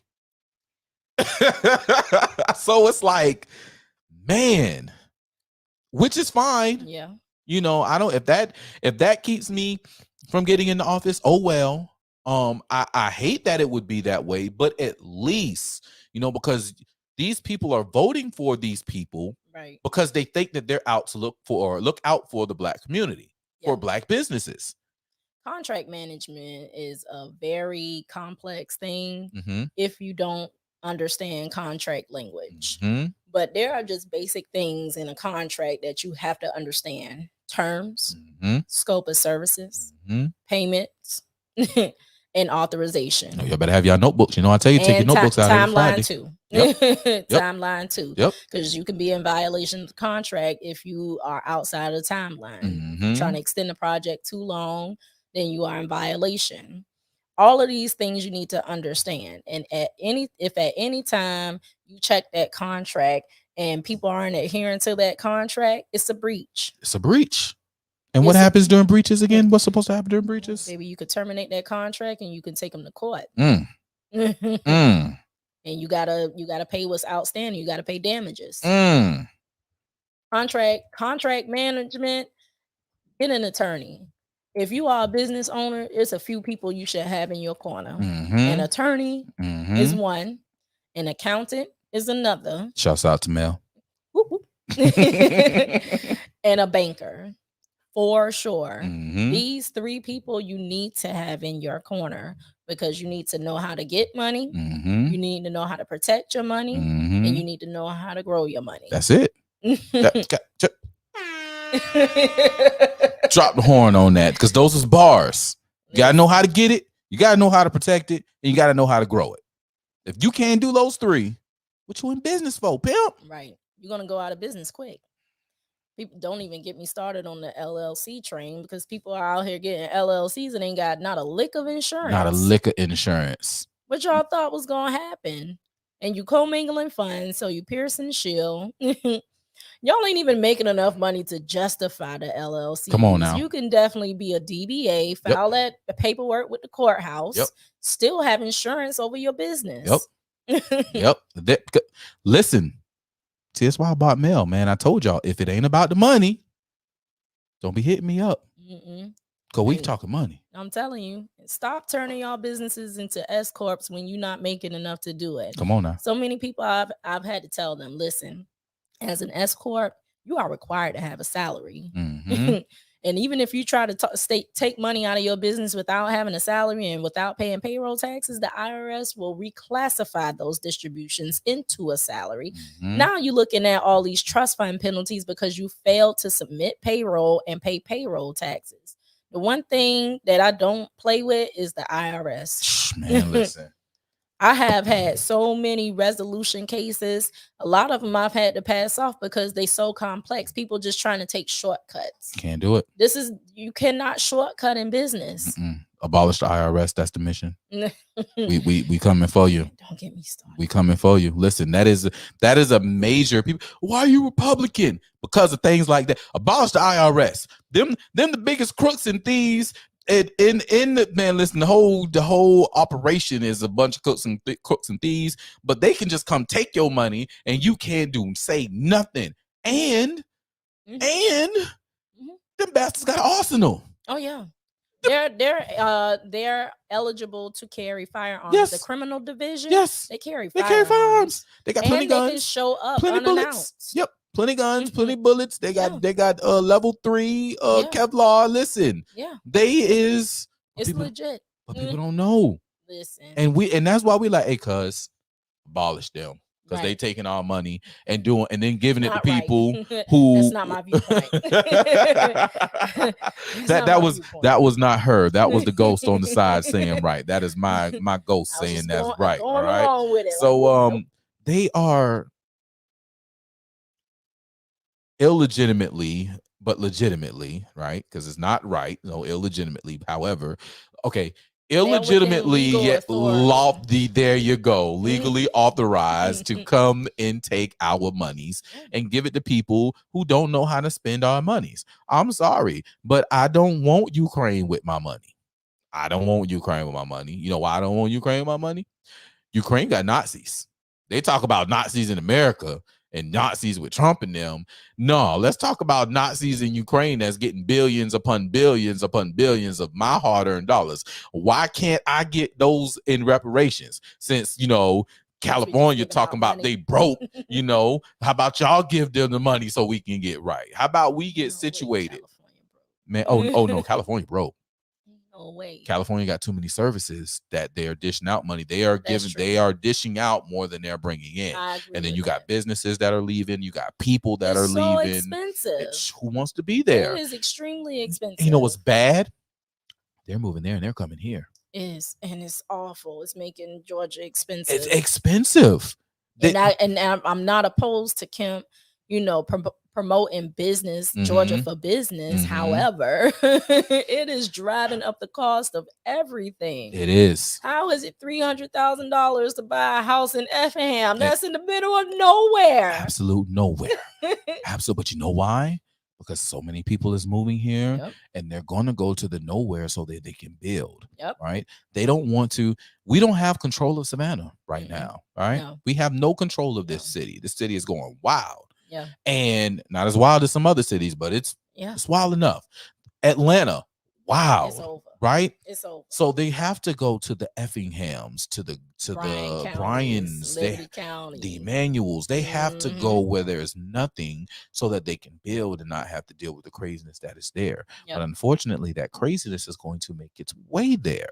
And it's just bad. And what we have to do is some kind of way put a cap on this cost of living. Ooh, boy, right? You speaking my language. And there's a responsible way it is that we can put that cap there without negatively impacting business owners. Hell, because we already negatively impacting the people. You're talking about business owners, but we can't afford to live here. Then and I understand why people are yelling, I need $15, $20 an hour when working. I believe it needs to be in a higher skill job, but I understand why you need it. I just need to have a basic place to stay. I can't even get a studio apartment now for less than $1,000. Come on now. And guess what? Guess what you're gonna do before you get that before you find that studio for $1,000? You gonna spend a bunch of money on application fees. Because that's what's gonna happen. Yeah, they talked about that too. I saw an article about that, how property managers are just holding on to all these applications with no intention of accepting a tenant just to get money. It's revenue, just to get money coming in. That's insane. That is beyond insane, and I'm telling you, we'll fight. Yeah, we will fight, and that's why I just, I've always been on the tip. We need to own our own. I agree. Point blank, period. I agree. So I'm gonna own my own. My family, we got properties, right? And I don't care. I'm gonna do just like the other folk do. Yep. I'm gonna be in the family properties. Yep. I don't care. What's the problem? You paying $1,600 a month in rent. He don't even own that. Own it. you gotta repaint the walls when you leave. Come on now. And patch up the holes. Man, if I want to, I can get a room and tell my kids to go stupid. Right.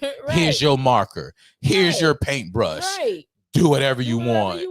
And it's gonna be here until. Yeah. And can't nobody say nothing. Nobody can say nothing. So we have to get our own. I agree.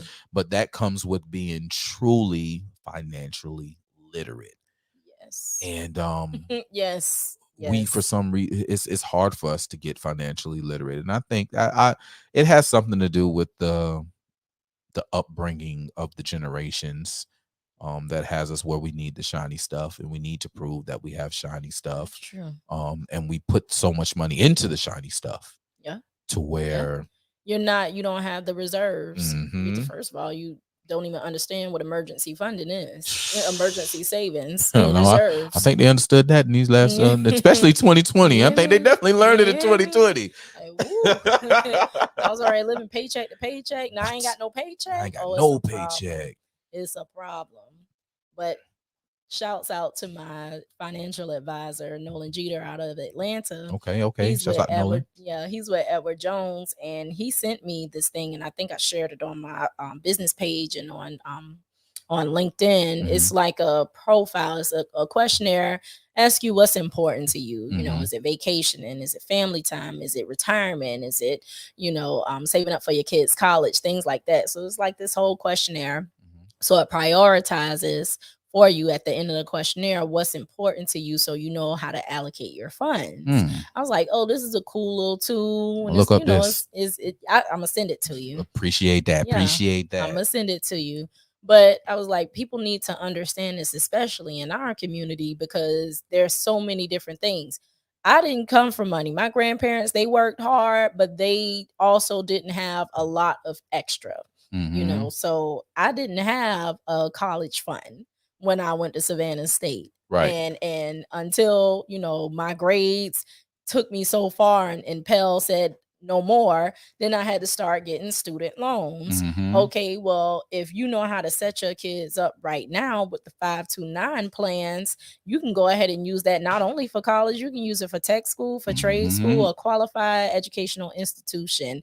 And the federal government defines that as those things, because not everybody is going to go to college. Right.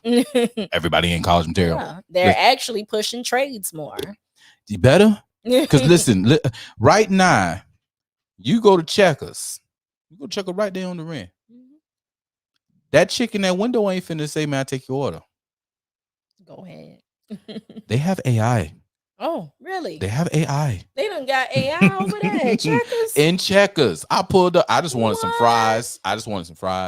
So I pull up, and I thought it was like I thought it was McDonald's, right? I thought it was McDonald's. Hi, would you be eating reward points today? And then the other person comes and says, order when ready. Nah. Hi. Order when you're ready. Are you still there? Really? What? Nah. I'm I'm gonna go to the window. I'm concerned. You're right. Is anybody in there? Right. So I went to the window and was like, "Was that you?" She said, "No, that was the screen." I said, and it took and I heard it before I got to the window now. So this when I'm listening to the other people order, right, and it's saying everything back. Wow. And I'm like, "Yo, this is crazy." Wow. But they was the first ones. Now Checkers was the first ones that showed me that people was literally retarded working at these restaurants, right? Jesus Christ. Because I don't know. I look through the windows when I be at these restaurants, right? Checkers had the pictures of the actual bills on the screen, on the touch screen. You mean like dollar bills? $5, 20, pennies, whatever.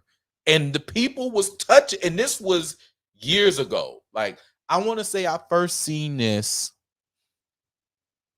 I had to be in high school. I had to be in high school when I first seen this. I feel like I was in high school. I can't blame that on a disability because I know people with disabilities who know how to count money clear as day. No, I'm not. So when when I say okay, so I know people hate the R word. We gotta clear that up. Yeah, I know people hate the R word. I am not talking about mentally challenged, physically challenged.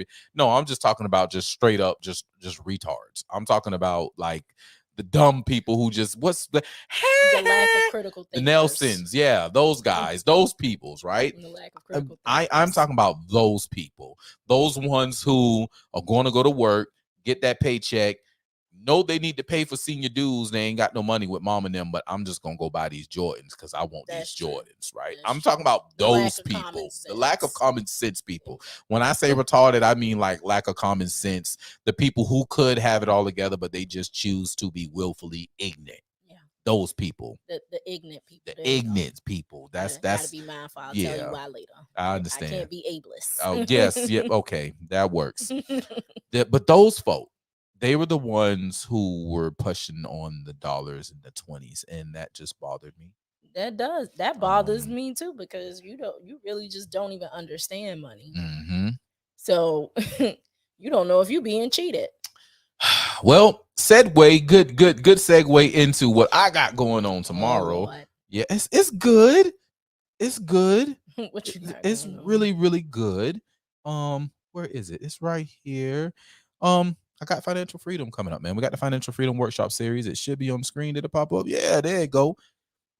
Financial freedom workshop series is going on tomorrow. We're going to teach people how to truly manage their money properly. We're going to teach financial literacy. I was on the World Financial Group team for years prior to COVID touching down.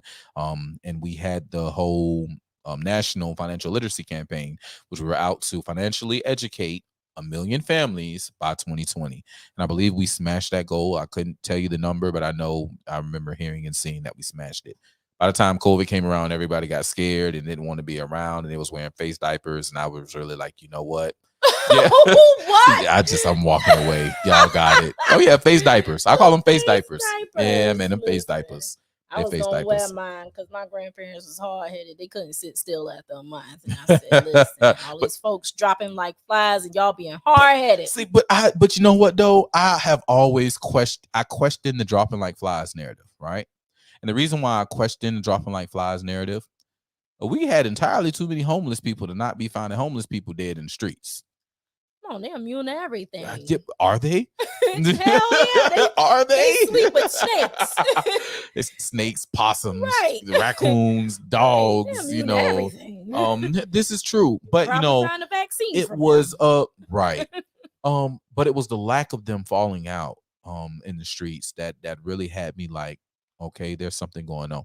And then the other thing was the flu disappeared. I agree. Like during that whole time frame, the flu numbers were non-existent. I agree with so I'm like, all right, something's going on here. Like y'all literally got rid of, the flu. Like it disappeared. I agree with what is going on? Do I think that there is a COVID-19? No, absolutely. Absolutely, there's COVID-19. Exposed to it. COVID-19, it was a derivative of SARS-2, which was something real. And that was a pandemic too. So I understand that it is, but was it what they said it was? I personally don't believe so. I think that it was a Trojan horse meant to achieve particular things. They had different checks they wanted to check off, and they did that. And we're on the other side of it now, and we're seeing it again. All these businesses downsized permanently. Downsized. It was. oh, I ain't got to pay y'all what? Yeah. We can do what? Yeah. I ain't got to pay what? Oh yeah, we good. Yep. We're gonna run it this way right here. We got AI coming in like crazy, right? Yep. There was a lot of things that they wanted to implement that they did implement, and during that time frame. Was it caused by it? I'm not going to go that far, but they took advantage of it. They definitely took advantage of it. And I think, and I will go, because they say it themselves. And when I say they, we're going to define they, yes. Right? The people who are part of the World Economic Forum, right? They said that they were going to do this, right? Years in advance. So when it popped off, when we started seeing it, it was like, it's happening.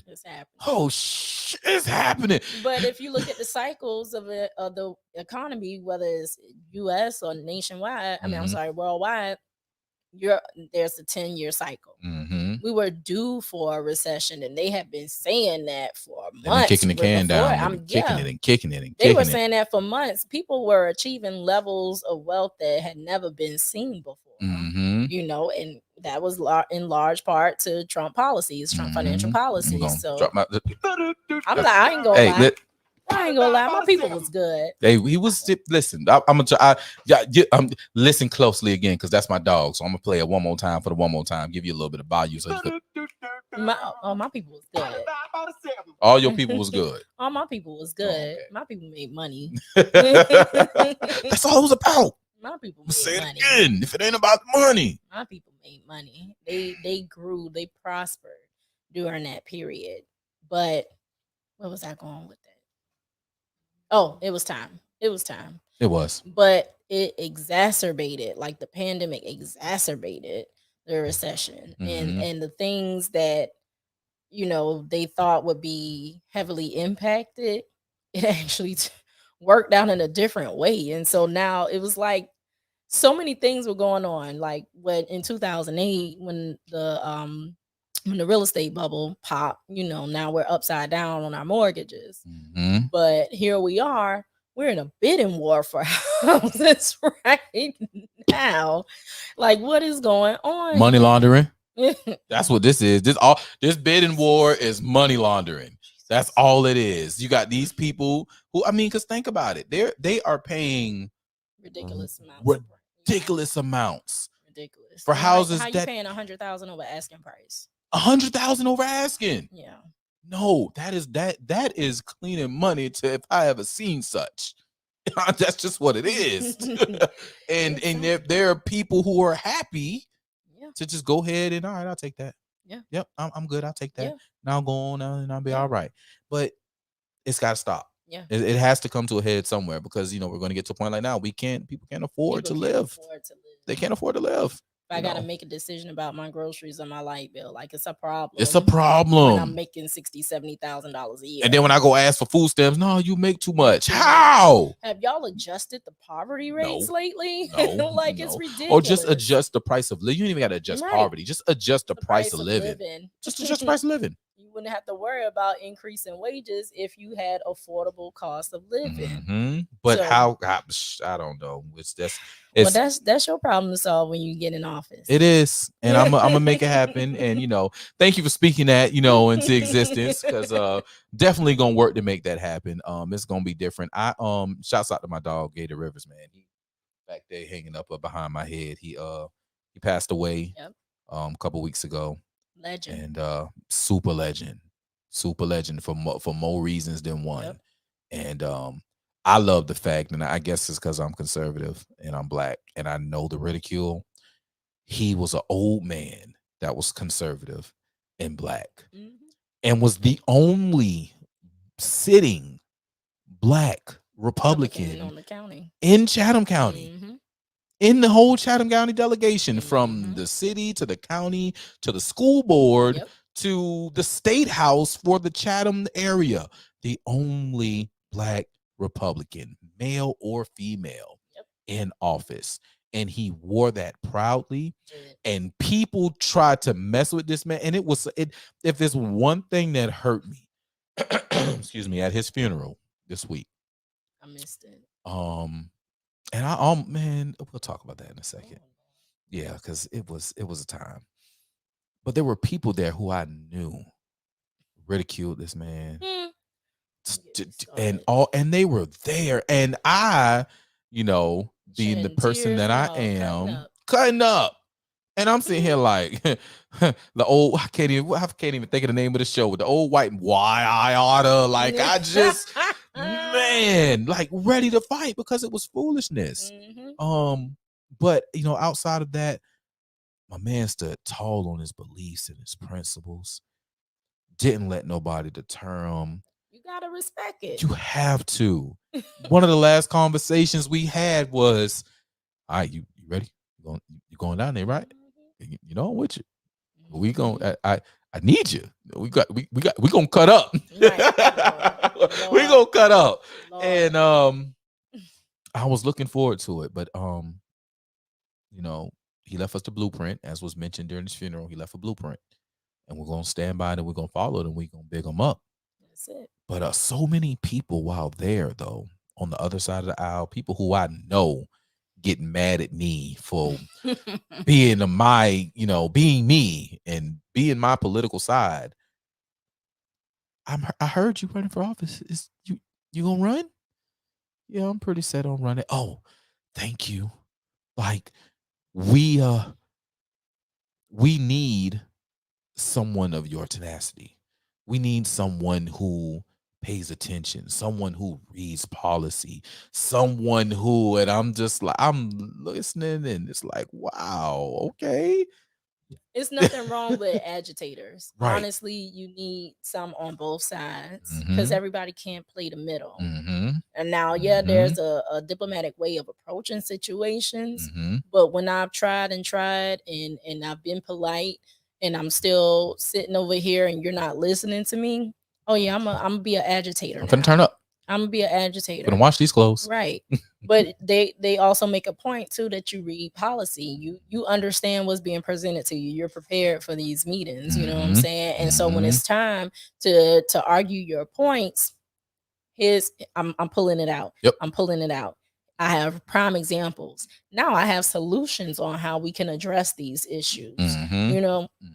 I'm not just here agitating. I'm a problem solver too. Because at the end of the day, we have a goal we need to reach. Absolutely. And if you're not going to work with me, the goal's still going to get accomplished. You're going to get accomplished, but understand, you got an enemy. Right. You have an op now. Yeah, you have an op. You have an op because ain't no in between. No, because we got work to do right here. And you are impeding this work. Yep. My people are hurting. Yep. And this may not be the solution. I'm willing to talk to you about the solution. Right. I'm willing to find out what we have to do to get to the middle for this solution to come so the people can be taken care of. Right. So I'm coming hard. And pause. And in that, Lord Jesus. And in that, I'm going to have the most beautiful coalition of people. It's going to be the greatest, the biggest coalition you've ever seen. Not in the Trump voice. It's going to be huge, like it's going to be crazy because I'm going to have my Trump supporters standing there with me. And I'm going to have my hood folk from out of Summerside with me. And my Beach High graduates and the homies from Savannah High. Even though we got a Beach High Savannah High rivalry, we still gonna be, in the building. We there because at the end of the day, it's about our city. Right. And I'm going for an at-large position, which means that I'm going for it all. Yeah. Look, I could have went for District 5. Living in District 5, I could have. Everybody knows me. I'm a Beach High Bulldog. Like it would have worked very well in my favor. But I want more than just us. I Right. want to show unity. Right. I want to show that we can come together, different sides of the aisle, different sides of the city, Right. and save our city. Right. I don't know if anybody else can do that in this race. I don't know. Because I don't know them personally, so I can't say. But I know what I can do for me, Right. and I know what I can bring for the city. You Right? know what you have been. I know what I have been doing, and that's what a lot of people also know is that. Oh yeah, boy, he be in them streets. He might not like a Democrat, but he'll be at a rally. He marched with us with Trayvon. Even though, listen, I'm gonna send you something, and I want y'all to watch this documentary, right? It would when I tell you spicy. Listen, y'all remember the Trayvon case? Y'all remember the girlfriend? No. You remember the girlfriend, the star witness? When I seen her, I swear for God, and I saw Trayvon, I swear for God, he wasn't talking to her. He wasn't talking to her. He wasn't. She looking at her and looking at him. No deal. You can cancel that. I'm gonna have to check this out. I'm gonna give you this because the documentary gonna break it down now. Right. The documentary is gonna break it all down. There's going to be some points because it is done by a Caucasian man. I don't think he's American or he's definitely maybe first generation, right? Mm-hmm. So he has one of them accents. And he's trying to learn our vernacular. So he has like Urban Dictionary and he's learning stuff. He's doing all kinds of pronunciations wrong. He's saying, but at least he's trying. So I give him that. And he did a damn good. This man went and got Trayvon's cell phone records. I'm talking about all his cell phone records. Got all the texts, got all the calls, got all the pictures, got it all. When I tell you we got manipulated with Trayvon Martin in that case, y'all, we got manipulated. We got tried. But just like you said, when we first seen it, he wasn't talking to her, bro. Something else going on. Because she was ugly. She ugly. And he's a high schooler. Right. Right? And he was not an ugly young man. Right. Right? So there's no way in the world that he was dealing with that as a girlfriend. And sure enough, in this documentary, this man showed it. As I would have suspected, he was a little player. Right? No surprise. And guess what? All them chicks look, yeah. If I was him, yeah, you got dang on right. You on the team, you on the team, you on the team, you on the team. Than any young man. No different than any young man. So when I saw this, I was like, yeah, that's the truth right there. Right. And sure enough, I saw the real girlfriend. And he exposes it. And it's like, wow, they got us. But what did that have to do with Zimmerman chasing him down? It wasn't even, and he talks about all that too. So I won't take all that, from me. But it wasn't even so much of a chase you down thing. As he did follow behind them because they asked because he was telling them they had vast break-ins in the area. That's why they started the whole neighborhood situation. So he's seen somebody standing in the rain in a hoodie. You're in a neighborhood. If you see if I'm in my neighborhood, I'm the VP of my neighborhood. If I see somebody who I don't know, you know what I'm saying? I'm gonna question. That's fair. So he seen him and then he disappeared. So he was on the phone with the 911. It was like, hey, you see where he went? He was like, no, I don't know where he went. Can you put eyes on him? Yeah. And he got out the car and went to go put eyes on him. Well, Trayvon was ducked off. Like he was in the cut. He watching him do whatever. So dude said he didn't see him. He turned back, he was going, and he came back out out the cut. What you doing? Why you this, that, and the third? And I'm like, all right, that sounds like a little nigga. I know those words. I know those words real well. And sure enough, they got the tussling. Little buddy feared for his life. He shot Trayvon. He was getting his head beat in. And again, that is the law is the law. Unfortunately, which is why, again, we have to train, as we were talking about with guns and safety earlier, we have to train de-escalation. We have to train how to deal with, confrontation. This was one of them moments where we got a little young whippersnapper who was like, hey, because I'm about to beat this old man ass because he following me. You know what I'm saying? And when you get in the documentary, you'll see there's some things where you can see all the psychological, what they were saying as far as him in this case, it was all in his cell phone. Which is why they did not let a lot of that into the case because it really, really would have screwed them up. It really would have screwed them up because it showed where he was in life. All right. As a young man. Yeah. It does. When you, again, I said there are things that we didn't know, but when you Yeah. watch this, you'll understand. Because we live, so I don't want to, even though it is online, I don't want to. Yeah. I've said enough on this here stream, Right. you know what I'm saying, to where Yeah, that I don't want this one because this is something gotta good that needs to be comfort it heard. again. But you'll see, you know what I'm saying. It'll put the mentality. You'll show what you was dealing with. I think that he probably was really trying to beat that man to death. Like, I really think he was probably trying to beat that man to death, and then trying to beat that man to death in a state where you can stand your ground. You can protect you. That's why I say the law. You know what I'm saying? Yeah, like there is the never approach, but again, yeah. that's like I'm saying. I don't think it wasn't I was going to approach to antagonize, right? And this is what it was said. It was said all throughout the case, even when they played the 911 call back. It was never an approach to antagonize. It was don't follow him. Don't pursue. And that's when he went back. He went back to his car. And that's when I said he came out, because again, they play it all. And even the chick said it. Like I said, you got to hear like the conversation, because once it was established, oh, you following? You look, nah, don't do that. Go back. It was, remember I said he was hiding in the cut. You know what I'm saying? That's a missing piece. Yes. That is a missing piece. And that's still not a reason to justify. It's not to justify him getting shot and killed. But I see what you're saying. Like, we were manipulated through the emotions. Yeah, exactly. You know what I'm saying? Like, if it's a point, if it's young niggas, if it's a point, right? They are. You know what I'm saying? So I don't want to bother. I don't want to that part. So when you got a dude who is strapped, who is getting beat, who thinking, "Oh my God, I'm about to die," you know what I'm saying? Yeah.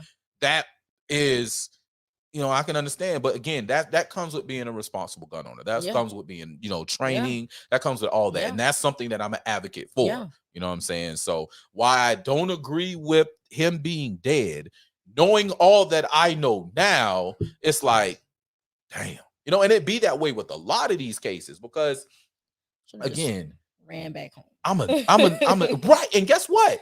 Guess how close to his house he was? Very close. Very close. Very close. He was, and that's your ass back in the house. And that's what, you know, and that was another thing that was brought up. It was like, well, he beat him because he was scared. But if he was really scared, why didn't he just run in the house? Because he was literally that close. And it was raining. Mm-hmm. And that was everybody's question, you know what I'm saying? That even led to the foolishness even starting was, yo, what you doing out in the rain? Yeah. Like, why are you looking suspicious? And again, when you get through these text messages and you start seeing a lot like the transactions and what was going on during this particular time in his life, it all starts to, oh damn. Well, I understand what you're saying, but I'm gonna also be biased too, because nobody's questioning white kids, even if they don't live in the neighborhood. Be like, well, what do you do around here? They do. I will tell you the truth. Georgetown. Okay, we got a house. I got a house in Georgetown. Interesting place. Very. Me and my partner, we grew up out there. I was born in St. Joseph's. I think if he wasn't born in St. Joseph, he was a baby too out there growing up. Mm-hmm. Right. Me and him standing in the yard talking. Dude rides up on his little, what you call them things? Hoverboards. Yep. Mm-hmm. Pull up on his little hoverboard and work for Vivint. And was selling insurance. Mm-hmm. And he came, he talked to us, and he was like, I got a question. Like, y'all live out here? Yeah. Grew up out here. It's like, okay, well, there's a dude at the front. I already knew he was talking about when he said it. I pulled up and I was getting ready to go ask for Vivint, you know, look at, and he cussed me out. He told me to get the hell out of his neighborhood, and I ain't welcome here. And me and my partner, we black now. Both of us black. We look at each other and laugh because we knew who he was talking about. But it was like, hey, bro, you ain't read the sign when you came in? No solicitors. No solicitors. Mm-hmm. So if we tell you you ain't supposed to be out here, we're covered by our covenant. Right. There's no solicitors. Now, you can get with us and we can do a block party and we can invite you out here. You can talk to the people, you know what I'm saying, that way, because you can't go door to door. Right. Man, Girl Scouts don't even go do out here no more, man. Right. Because it's no solicitors. But they do curse them out. Like when you're not supposed to be, yeah, they will get at you. I've seen it happen. So it's like, I want to get, and that was my issue with a lot of these cases where we get mad, right? We have a reason to be mad because certain things did, let's get the information. And as long as there's a reason to be mad, Jordan Neely, right? Be mad. Yeah. But handle it accordingly. Yeah. But also, when they say that, oh, it's neighborhood protection in Stand Your Ground State, well, guess what? Summerside, Cloverdale, Carver Village, Tatumville, Yeah. Sylvan Terrace. Yep. Nottingham. Get your neighborhood watches and associations and have your people who can legally carry about one step away from that. Protect your neighborhoods. And that's where we should be, because they're doing it and they're obviously getting away with it. Yep. In those situations where they do get away with it, use it to your damn advantage. Yep. Don't make them get rid of it. Use it. Yep. That's just like, there's a show going on Sunday that I'm pissed off about that I have to go and protest on Sunday because they got a drag queen show for all ages. Oh, I saw something about at the Moon that. River Brewery. I saw. I don't have an opinion about that either way. My opinion is kids. When you are opening that door for kids, I have an issue, right? Leave it to 18 plus. I don't care what you do at 18 plus. There should not be kids there. There should not, especially with it being at a brewery. Because guess it's what? It's the brewery for me. It's the brewery. It's the brewery. Okay. So now. Because, you can see the alcohol sales in Chuck E. Cheese and see how them adults cut up. So if you got a environment that encourages drinking and alcohol beverages, what more do you think is going to happen? Come on now. And then you're probably going to have people in the audience who are just there to heckle. Come on now. It's not a good situation. Like, you got to have so much security. There could have been a better way to roll that out. Could have been. Because you can call it a drag show, but even in theater, men have worn wigs and like stage plays and all of that stuff. So I'm not even opposed to that. It's just, the whole premise behind it is not safe. It's not. And that's my issue with it being all ages. Yeah. I don't care if you do it for adults, but when you make it all ages and you know what's going on, you're being irresponsible. Okay. Not only that, my little brother, my older brother, shouts out to the dynamic duo that handles Pope Palooza. They had a teen Palooza planned that was going to be at Island Breeze. It was going to be in the backyard of Island Breeze, and it was going to be during the day at Island Breeze. Alcohol locked up. Yep. And nobody's going inside the building. Right. Everything's going to be outside in the backyard. Right. At most, they'll walk in through the front door and walk straight to the backyard. Right. But there's a whole nother door back there. So they could use that door to open to get into the back. All right. Someone from the city. Yeah, you know where this is going. Someone from the city contacted them and told them, oh, this is an establishment for alcohol. You can't have a teen event there. It's a restaurant. It's a fucking restaurant. And that was our argument. They didn't want to hear it. They didn't care. It's a restaurant. It's literally a restaurant. It's literally a restaurant. They made them cancel it. Wow. They made them cancel it. But here we got this here drag show for all ages at a brewery. Well, not only do they serve alcohol, they make it. They make it. And they make it. They got the big vats. And nobody's stopping it.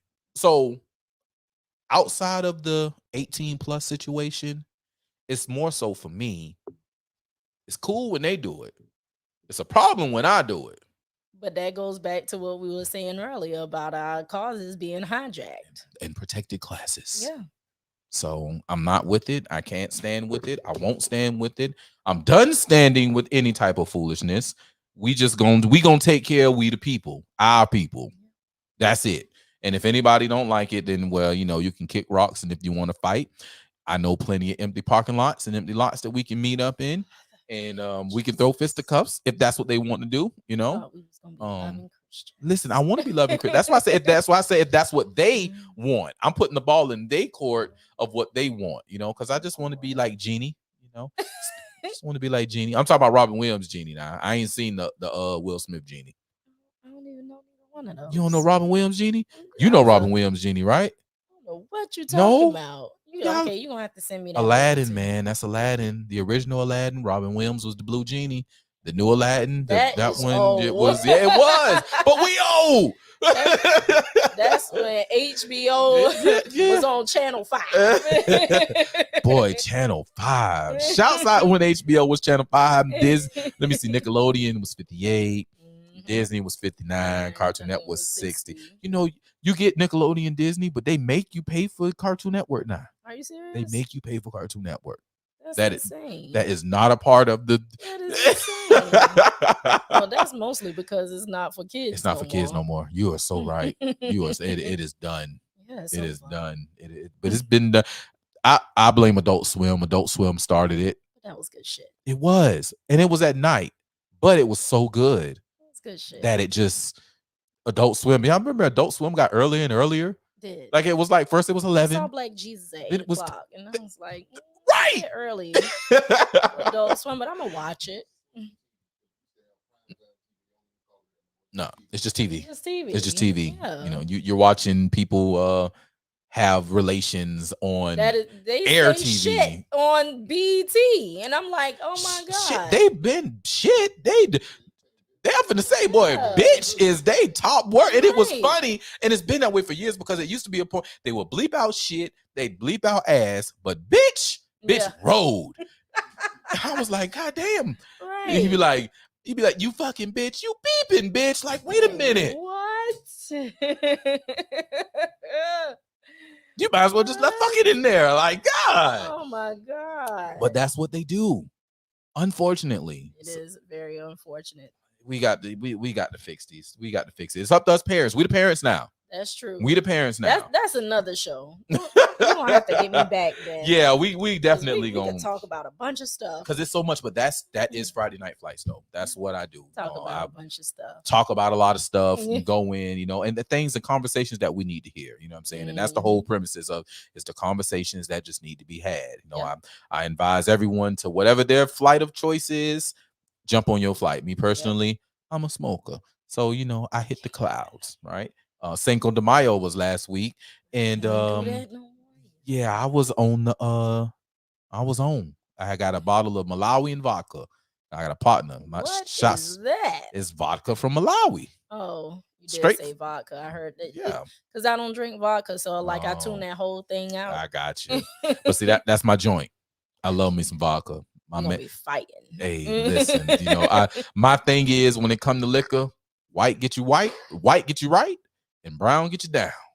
All right, because I be listen. Down with the crown. I understand. Hey, there's a lot of people down with the crown. Now, when I'm ready to get down and dirty, I get my brown. You feel me? When I know that what he said, it Mr. Nasty time, right? I'm gonna go get me. I'm gonna go get me some brown. If I'm trying to get in a point to where if I want to get in my emotions, right, that's true. I'm gonna get the brown. That is true. I like white because I like being happy. You know what I'm saying? I like being peppy and you know, but not tequila was. I ruined myself with tequila my freshman year. Because Patron was going stupid in these streets. You know what? And that was the devil. That's the devil juice. I got a lot of pictures from my college years because I was taking too many shots Patron. I can't remember the nights. Okay. You're right. And that was what, 06 freshman year of college? Yeah, see, we right there together. Yes, see, I know. Listen, but see, we was doing stuff like mixing the Patron with the Everclear. Not the Everclear. The God damn it, not the Everclear. Not the Pinnacle. With the golden grain? No, it was green. It was green. With the Maduring? Nah. The Jägermeister? Because we called it Azure. Was it Azure? what is, I can't even think of the name of the green, because this was during the time that Nuvo and all of them was crazy. This is when all the rappers remember T-Pain had the one that make you hallucinate. Nah, it wasn't that one. It was green. I can't think of the name of it right now, but I'm gonna let you know. But it was we called it antifreeze. That was the name of the drink. That sound dangerous. What the hell? Exactly. Sound like you was poisoning yourself. No, exactly. And we was getting right, but it was, I mean, it was two mixed liquors. And this, you had Hypnotic at the time, Nuvo was out at the time, and I'm gonna find this green liquor. I cannot remember the name of it right now. Right, the Incredible Hulk. Yo, ooh. Do they even make Hypnotic still? Yeah, they do. Yeah. Oh, we're gonna bring back the Incredible Hulk. I ordered the Incredible Hulk a couple of years ago. We was somewhere. Oh, yeah. Okay. Are we going? I don't remember what happened. No, I'm going to the liquor store. We're gonna have our own, man. I got plenty of barbecues, man. I'm gonna have you back. I got the estate. I got 22 acres, 45 minutes away from here. Hey. All right. I got y'all like to shoot, so I got a gun range. Yeah. All right. I got to take mine out. Yeah, come on with it. Yeah, I was with you. And I didn't even know that was my cousin at the time. Yeah, Tania is my cousin, and so Hook, yeah, that's my cousin by marriage. Okay. So that's who helped me get my gun. And I was like, Lord, I'm so lost. Thank God I ran in the bin. Yes, sir. I was like, doing help my thing. Me. Having my two-way fun, yes. You know? And we the handful of black people at the gun show. You know what? It's funny because now it'd be more than a handful. It sure is. They be in they like, get me something, and I'd be so happy. Yeah. I'd be so happy. That's why I cannot wait to get this Black Guns Matter. Marge, we gonna link hopefully this weekend, brother. Get this Black Guns Matter going in Savannah.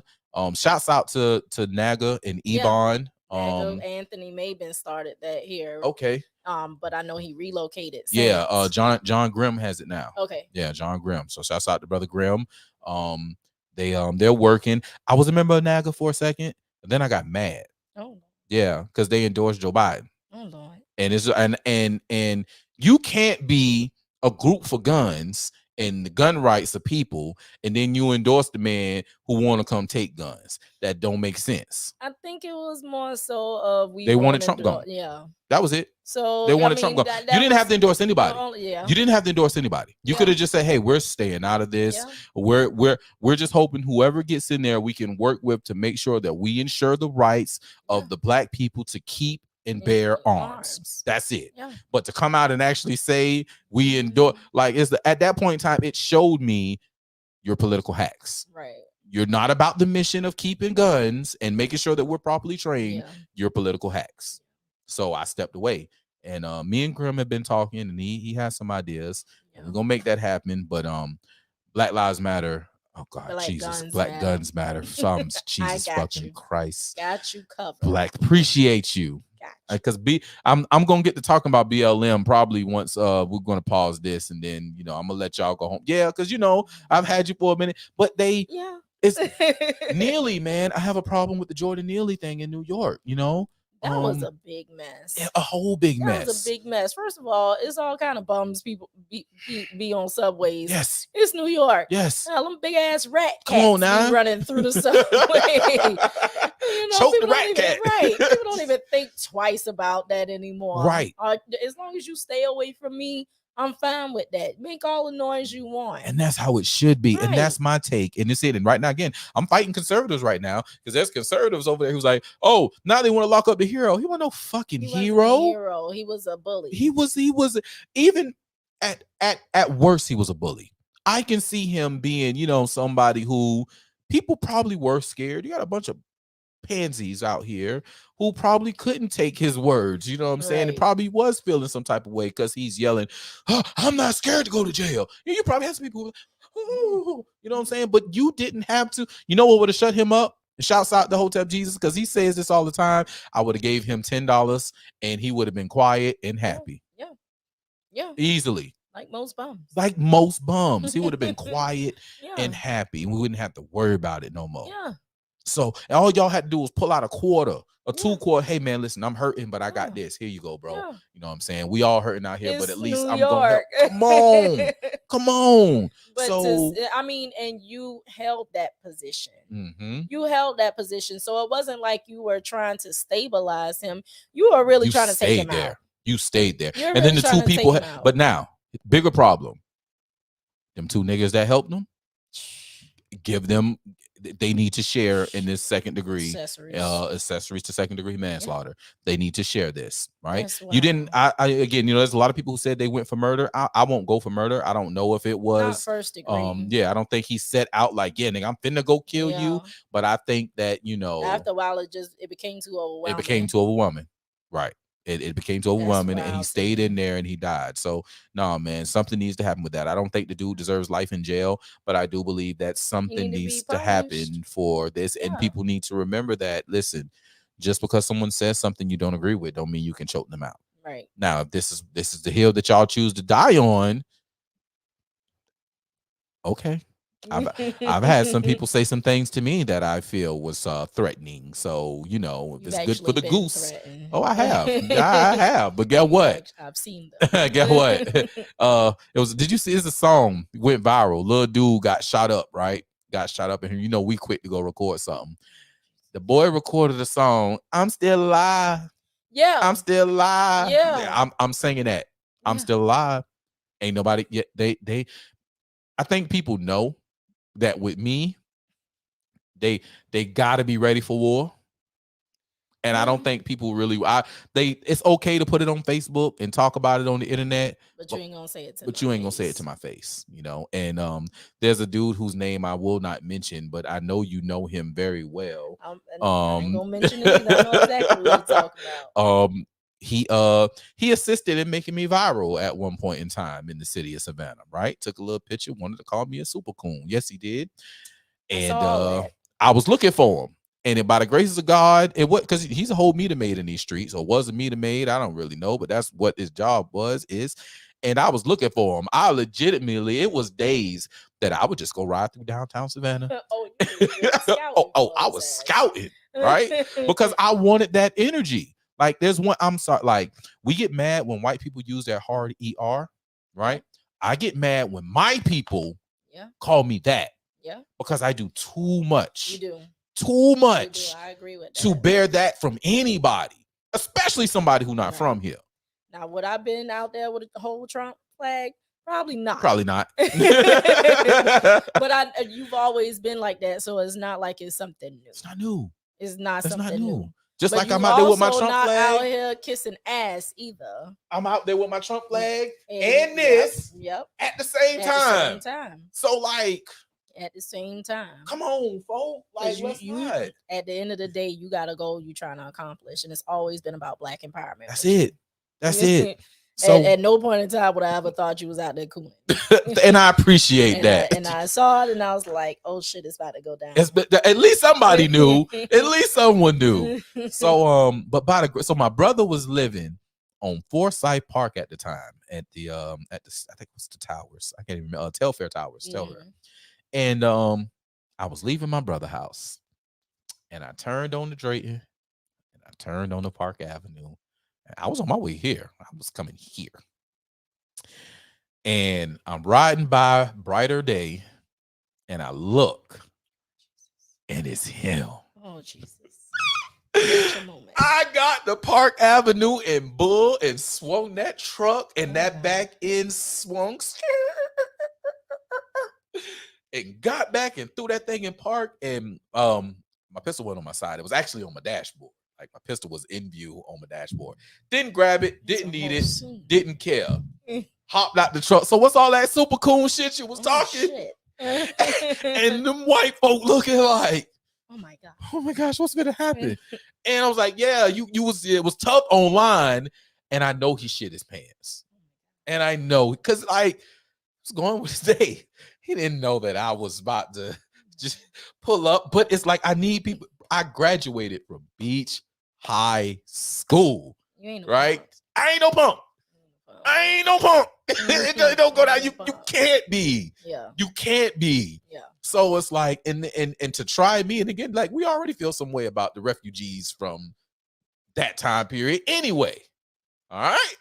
So now you done did this extra stuff and you done came after a prince of the city, cuz, and you thought the prince wasn't finna, boy. So now, you know, I did scare the living daylights out of him. And the white folk who was around, I know they had some scared. Oh, Lord. But I let her know, look, you see how easy it was? Yeah. You see how easy it was? You never know. Watch your mouth when it come to me, boy. That's all the grace you gonna get. And I got back in my truck. it was because, like, I'm sitting here watching this, and all these stupid coon fools from Savannah, right? Yeah. Steady chiming in. People who swear they friends, steady chiming in. Big facts. And I'm sitting there looking like, oh, okay. That's why I don't ride for nobody. Man, please. If you ain't get the opportunity to jump on a train and steamroll your ass, they gonna do it. And now them same folk to this day out there, you running? You running? Or need somebody like you. Bigger than that. I'm sorry. I gotta apologize because you told me. And you told us. You told us what was going to happen if we put so-and-so in office, whether it's the dude who in City Hall or the dude who in 1600 Penn. Yeah. You told us what was going to happen and we didn't listen. Yeah. And now it's coming to pass. Yeah. And you right. You were so right. And I'm so sorry for what I did. Yeah. I mean, I know you are, but like now let's come together and let's fix this. Listen, I have to be. I have to be because I'm already that much of an asshole. Yeah. You know what I'm saying? So it's like, because I'm that much of an asshole and I know I'm that much of an asshole, there has to be points of humility for not only me, that's fair, but for them. That's fair. So I'm like, all right, listen, I'm a whole big grown man over here. You know what I'm saying? I'm whole. Listen, but most people, they don't think about it. They don't even look at it that way because the algorithm will show them a piece of me, right? They'll only see me in a comment section by piece, and they never come have the full conversation with me. And then when they have the full conversation, like, oh, okay, I understand where you're coming from. Which is, and I can't be riding on them trains with folks. Like, yeah, you might be far out sometimes, and we don't always agree, but I know what you're doing. And I know what you're doing. Like, there's action behind your words. You ain't out here bullshitting, just out here trying to get views and likes. Like, you boots on the ground. Always. Always. And I'm gonna be that because somebody has to be somebody else is doing the same thing, they really don't have much to say. That's why you can't take stock in what people say. Absolutely. You can't take stock in what people say. When you know you got a goal, you got a mission, you keep moving forward. Whoever want to ride with you, whoever want to support you, then come on, let's do it. Because we got goals to accomplish. We got things to check off the list. But if all you doing is lip service, if all you doing is yapping your gums, then baby, you can't ride with me. I don't need that. Get out of here. You're a distraction. You're op. Yeah. You're op. Point blank, period. if someone comes with a bigger check, you're going to take it. And you're going to sell me up the creek. You have none. You ain't got no principles. I can't stand with you on that. I can't respect you. You're done. Yeah. You got to go. Yeah. You got to get up out of here. So, listen, I've taken up a lot of your Friday night time. I was not expecting to be here this long. I understand, but you know, this is what happens, you know. We should have had the buttons on Real Talk. Yeah, you don't. Brooke called me too. Really? Yeah, Brooke called me in the beginning. Shouts out to my girl B Ash, man. Yo, listen, man. Real Talk was something special. It was. It was something special. We had a good time. I wish y'all would bring it back. With what time, Ben? I don't know. You got to make it. Listen, I had to make time for this, and now every Friday night at 8:00 is Friday night flights. Point blank. Period. You know, my kids' moms get mad. They'll call sometime after the time and they'll be like, listen, I told you I got a show. I'm gonna do my show. All right. I don't care what's going on. I was upset last weekend because I thought Jeezy was on Friday. Right. It was Saturday. It was a Saturday. I thought it was Friday. I was hurt because I still wasn't able to make it because I ended up having to do daddy duty. Yeah. But thinking that it was on Friday, I was like, yo, I'm hurt, but I have to do my show. Sure. He doing his show. Yep. And he's making money. Yep. That's his craft. I have to do my show. Yep. I don't care what's going on. I'm going to do it. Yep. And I'm here with it now. And, you know, steady growing. I'm watching the algorithms mess with my numbers, you know, because they just can't stand my black ass. But, you know, it's fine. We ain't going to even talk about that. It's fine. They irritate me because they do it to everybody. Yeah. They don't want. So this all plays into what the FBI had with the Black Messiah Project. Yeah. Right. They do not want us to rise. I agree with that. They don't want us to rise. I agree with that. And any of us that have too big of a voice and that's against them. Activism is dangerous. People don't believe that. Very. I've dabbled in it a little bit and I was like, oh no, I have a family to think of. I have to be on the back end. I'll be background. I'll support. I'll do my advocacy. But activism is dangerous. You got to know what you're getting into when you're getting into activism, especially Black activism. Because they coming. They coming. And that's why, I think my saving grace has been, although I've been in activism, I've been rocking with Trump.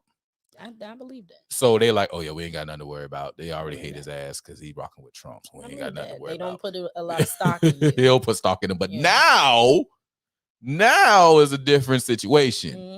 Now you have a lot of Black folk who are coming over to the Trump side of life. Now you got a lot of people who's like, he may be an asshole, but you know what? I can.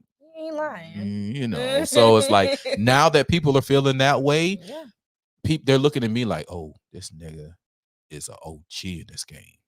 And these people are going to look at him. Just like I said it myself. When it's all said and done, people say people be living rent-free in minds. No, I'm going to be living as a god in people's minds, right? Because I gave them the blueprint and I showed them the way.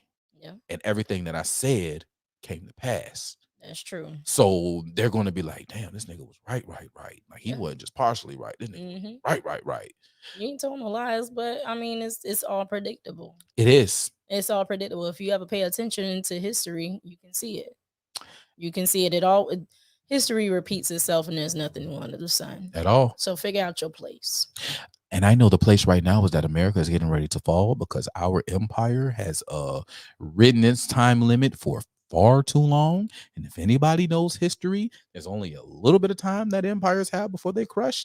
We are well over that limit. We are also due for another revolution because revolutions happen but every so many years, and we are well past the point of us needing another one. So all of these things are going to come to heed at the same exact time. So I love America. In my country. I don't need nobody knocking on my door. Right. History repeats itself. Nothing new under the sun. And that's all I'm gonna say on that one. You ain't told no lies. I don't want to. I don't ever want to be known as protocol a liar. As Black families, though, let's be prepared for what's to come. Yes. We have survival skills. We do. In our blood. Niggas and cockroaches. Get to the earth end. Yes. Niggas and cockroaches, boy. We gonna be here to the end. Yeah, that's an old adage. That is old. I heard that. My daddy say it, and it was on one of our old Black movies. I can't even think of it right now. But niggas and cockroaches, they'll survive the nuclear ending. Oh man. Well, Ben, I'm gonna get out of here. Most definitely, man. I appreciate you for coming by. Mel, any last words you want to leave with the people when it comes to anything? I'm gonna shut up and this on you, and I'm gonna cut this off. Oh, okay then. All right. Well, I know we didn't get into the full depths of what I do, but if you're more interested in learning what I do as a CPA, as a certified public accountant licensed by the state of Georgia to practice public accounting to help your small to medium-sized businesses, especially Black businesses, because that is my primary focus, you can visit my website at mmjohnsoncpa.com.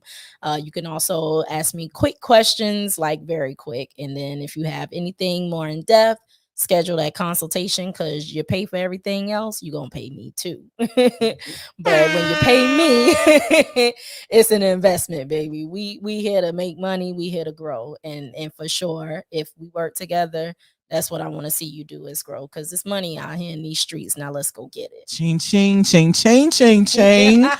We going to get that money, man. We got to get that money. Y'all, give me 2 seconds to walk my girl out this door. And we're going to get back to it because, listen, she don't want to be here for this, but I'm here for it all, right? You got a reputation to protect. And you protect it because, baby, Trump went ham on Wednesday on CNN. CNN is against the ropes. they looking bad. They looking real bad. And you know what? It was about time that they behinds got exposed. So we're going to talk about this Trump town hall in just a second. But you know what? Guess what I'm going to give y'all? I'm going to give y'all some extra songs. That's right. We're going to play another song at the end of this. But right now, I'm going to go ahead and play my dog, my brother, Smooth, a.k.a. your fave musician. Hey. This song is called Up. Enjoy this, and I shall return. Mo, thank you for coming in, babes. Thank you for having me. Yes, ma'am. Smooth. Yeah. Just bought me a ticket, it's a one way. Just bought me a ticket, it's a one way. Just bought me a ticket, it's a one way. Just bought me a ticket, it's a one way.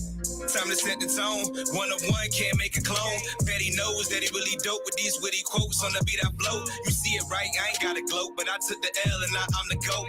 Self-reflection, just my opinion, I'm a monarch like Old Dominion. Ain't you for life, I ain't never switching. Do what you want to in your kitchen. That money calling, my fingers itching. Don't play these games, never twitching, man. It's okay that I don't get mentioned. My name raining, know what's up with me.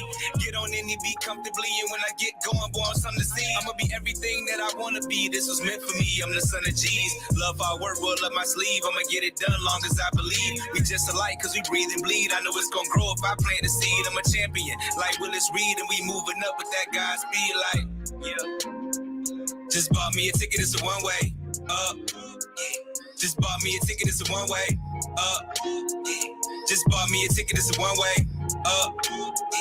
Just bought me a ticket, it's a one way. Just bought me a ticket, it's a one way.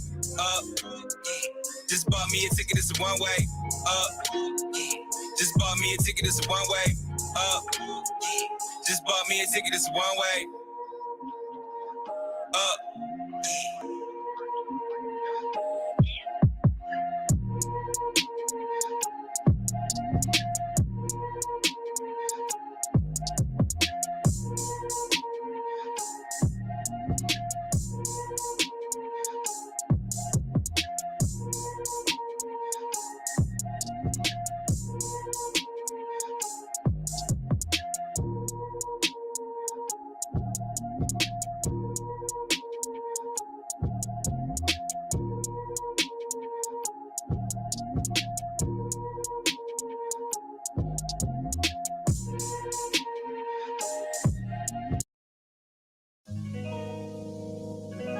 Yeah.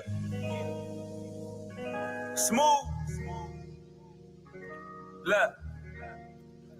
It's easy to be yourself in this world, but some folks wanna be others like they ain't got their mothers. They got it bad like Usher. Mama always say your best was enough. And the road might be rough, your mental gotta be tough. And through experience, I'm finding out a word was so true. Don't get caught in the loop, thinking nothing bad's gonna happen to you. Just being a part of being human to do. But you gon' get through. This problem need a powerful person. That's why they sent you. Look, I know you tired of being a bigger person, but it look good on you and it's truthfully the better version. Cause lacking something that you can't afford them, this is scourging, cause you deserving to ride in that car behind the curtains. I know you wake up some days and you smile, others hurting. Pray to God, hands together. Is it all worth it? Yeah, it is. Just be patient, stack your chips in your dip. Just don't become a slave to your chain and your whip. Hope the mental don't get slain and your mind is equipped to handle all of this pain, then the championship. Feeling all of this rain to see the sun when they hit. Now you popping champagne cause you really did it. Feel good, my boy, it's okay. You can relax now. Let me tell you what you did with the rock. You laid the smack down, yeah. And you don't know how to act now. Made it so far, you ain't never going back now. I'm just buried in my thoughts. Things that I was taught, all the battles I done fought, yeah. Memories I bought, feelings I done caught. I'm just buried in my thoughts. I'm just buried in my thoughts. Things that I was taught, all the battles I done fought, yeah. Memories I bought, feelings I done caught, I'm just buried in my thoughts. Look, my daddy was an inspiration. So growing up, I thought I'd just be a reincarnation. But 30 years apart, we grew up in the different nations. So our foundation was different, but what he said, he meant it. So I listened, but somehow still created my own edition. Had me like 007, had to carry out a mission. Through 8 sets of eyes, I was seeing a different vision. Just describing to you about the soil that I was risen in. Always knew my aura was big, was never fitting in. Had to go and get my soul, though it was sitting minutes in, all the light was hitting away. I had to look within like a planet needed some space and let the growth begin. Grown man bars is something you gotta deal with. Look up to the stars, we ain't never gotta conceal this. Lifting up the weight with the bars, come make it real quick. Hoping that your reach will go far and that you feel this. I'm just buried in my thoughts, things that I was taught, all the battles I done fought, yeah. Memories I fought, feelings I done caught, I'm just buried in my thoughts. I'm just buried in my thoughts, things that I was taught, all the battles I done fought, yeah. Memories I fought, feelings I done caught, I'm just buried in my thoughts.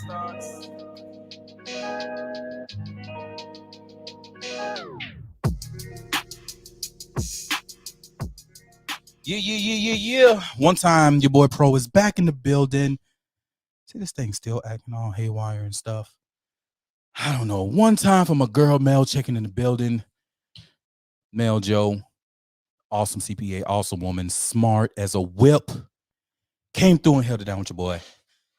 But she did not want to get down on this next part of the show.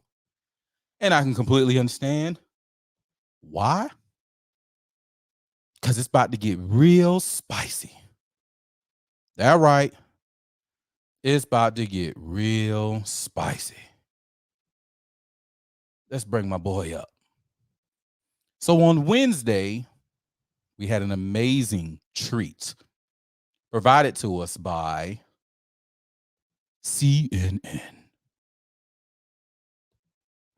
go ahead and add it to the screen.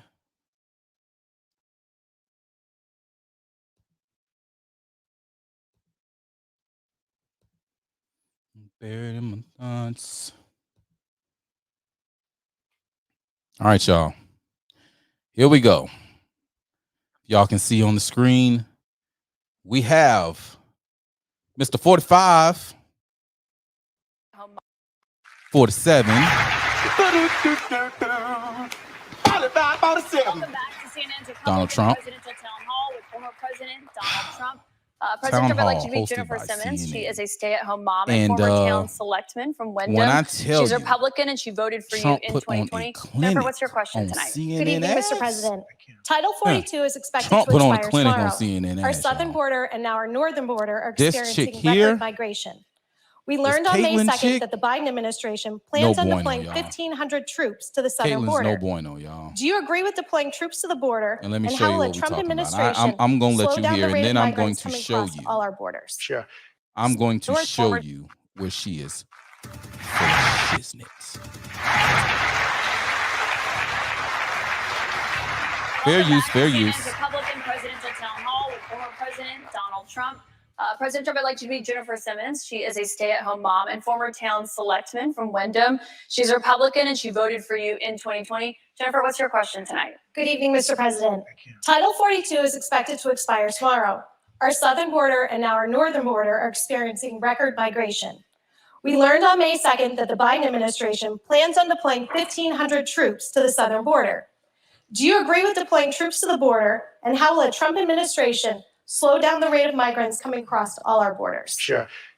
A very fair question, especially since tomorrow is going to be a day of infamy. You're going to have tens of thousands of people pouring into our country. Even the judge, the judge overruled them when they wanted to terminate it early. And he said, that you better extend this thing. The judge in Texas said, I hope you're going to extend this, but this is my policy that they're letting terminate because they lost in court. They wanted to go earlier. You're going to have millions of people pouring into our country right now at a level that nobody's ever seen before. These people are sick. Anybody that wants this to happen to our country, they're destroying our country, and this should not be allowed to happen. How they're not going to do a version of Title 42 or my Title 42, which was tough. If people are sick and have infectious diseases and lots of other problems, we don't want them being into our country. We have enough problems right now. We have problems like we've never had in the history of our country. But Mr. President, our country is being destroyed. The reason it's ending is because the health policy, the COVID era pandemic emergency, is coming to an end. That's what Title 42 was. You put it in place because of COVID. True, but when it comes to big questions about what your immigration policy would look like if you are reelected, some of your Republican rivals have criticized you for not fulfilling the promises that you made on the campaign trail, like finishing the border wall. So how do voters know that you would get those done if you're reelected? I did finish the wall. I built a wall. I built hundreds of miles of wall, and I finished it. And then I said, we have to build some more because there are areas like water going through a dam.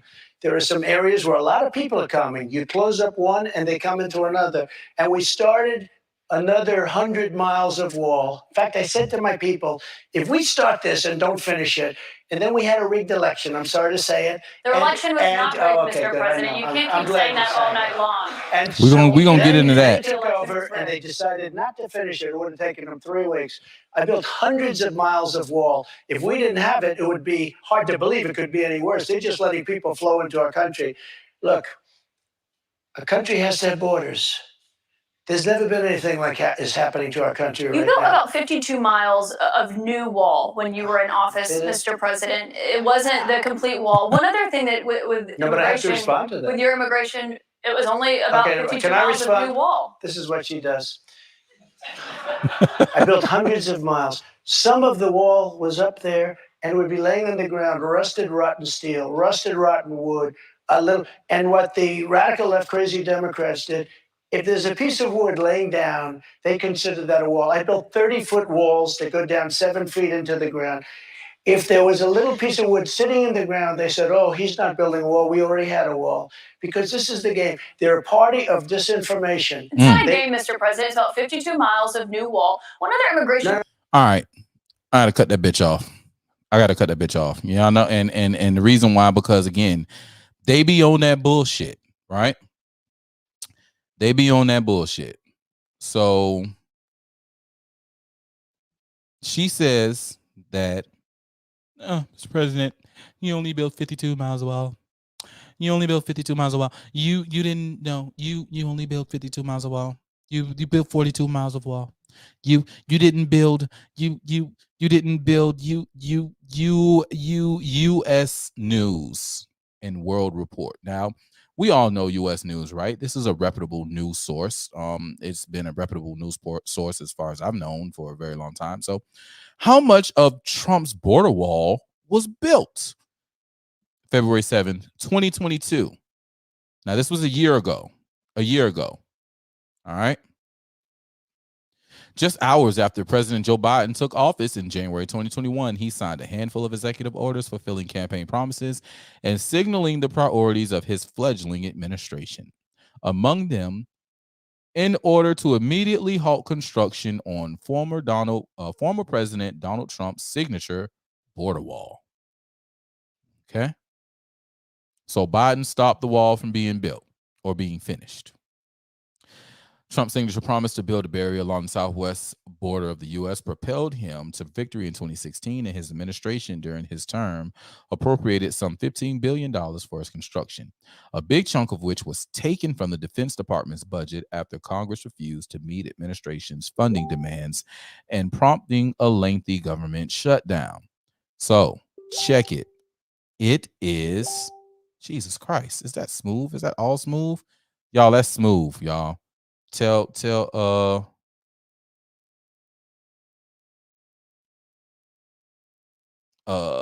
yeah, okay. Yeah, we need that down. We need that on mute. So hopefully it's muted now. Oh, there we go. All right, now it is. So Trump's signature promise to build a barrier. Okay, we talked all that, the lengthy. Then it's defense. They talk about it being taken from the defense budget. Listen, y'all, it is defense. We're defending the border. So there's nothing wrong with it coming out of our budget, especially when the defense budget is the biggest fucking budget.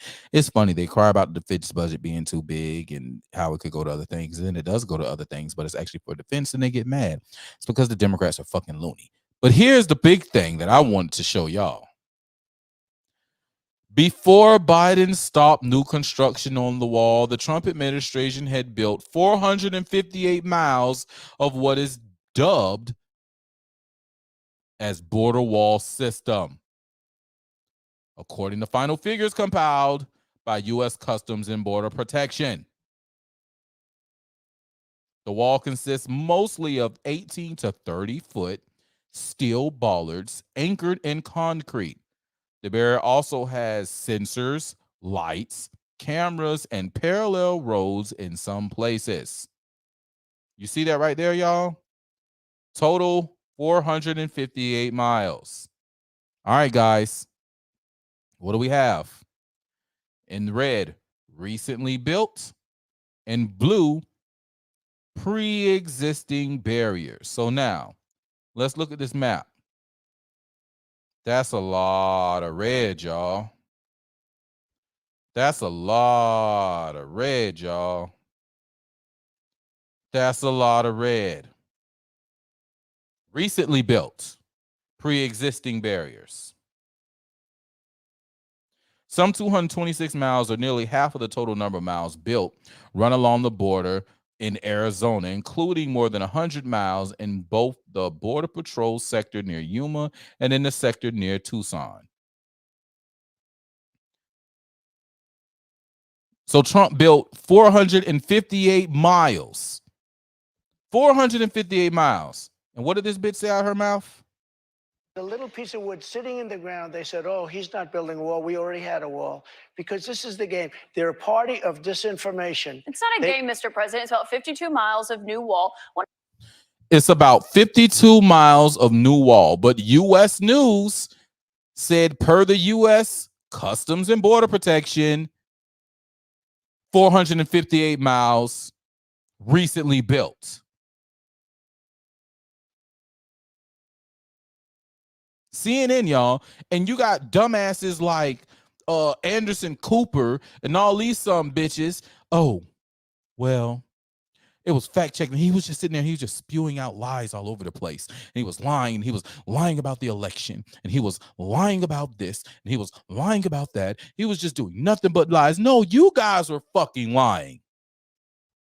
You guys were the liars. And you got your ass handed to you, didn't you? Did it feel good? Did you like it? Did you like it? Then, oh, y'all so sick. Y'all so sick. Y'all got mad about this. We're gonna pull up this other one too. Oh, yeah, it's going down. Baby, it's going down. We're gonna talk about this one. That's right. We're gonna talk about this. Y'all gonna have to feel this, Ralph. Y'all gonna have to feel this, Ralph. Feel it. Feel it. Where is it? Here we go.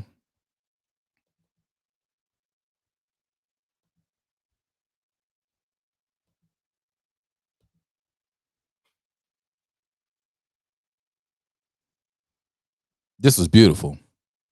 So after the town hall, which was an amazing hour and it was an hour and 10 minutes. It was supposed to be an hour and 30 minutes, but they ended it early because Trump was just kicking their ass. So this question took place, and this was a very funny question. Does it bother you that he keeps talking about 2020 and not 2024? I'll ask you first. This is Jonathan Leslie. He's 40, Republican, voted for Trump twice. How do you feel about those lies?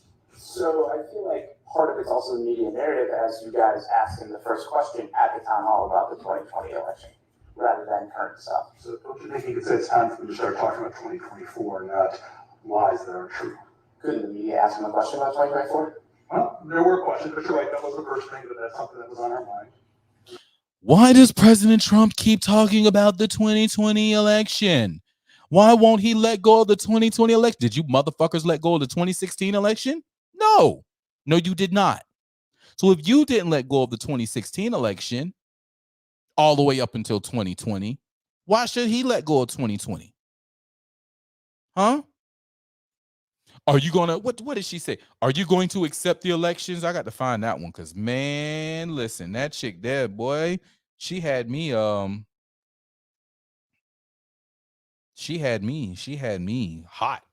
She had me hot under the collars. I don't even have it bookmarked. Got to be more careful. I'll make sure I'll tweet it out, y'all. Matter of fact, no, we're gonna see if we can find this right quick. Okay.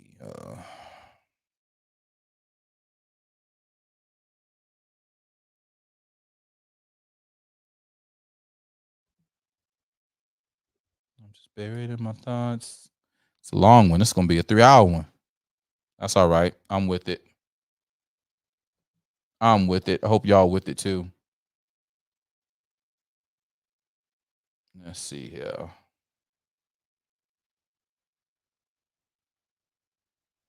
Is this it right here? Let's see if this is y'all. And they were breaking into the Capitol, smashing windows. You did tell your supporters to come to Washington. You tweeted about it. Oh, that ain't it, and I don't want that playing either. All right, let's see what this is. The Constitution. When you've talked about the 2020 election results in the past, you once suggested terminating the Constitution. Do you stand by those comments? No. You were able to do certain things. I'm not talking about terminating the Constitution. I'm talking about cherishing the Constitution. The Constitution says that we're supposed to have legal and well-maintained and well-looked-at elections, and we didn't have that. I cherish our Constitution, but we have to live up to the Constitution. We weren't living up to the Constitution.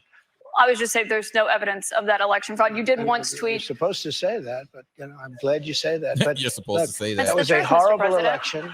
That was a horrible election. And unless somebody's very stupid, and I know you very well, you're not stupid at all, but you perhaps are given an agenda or you have an agenda. Look, we have to have honest elections in our country.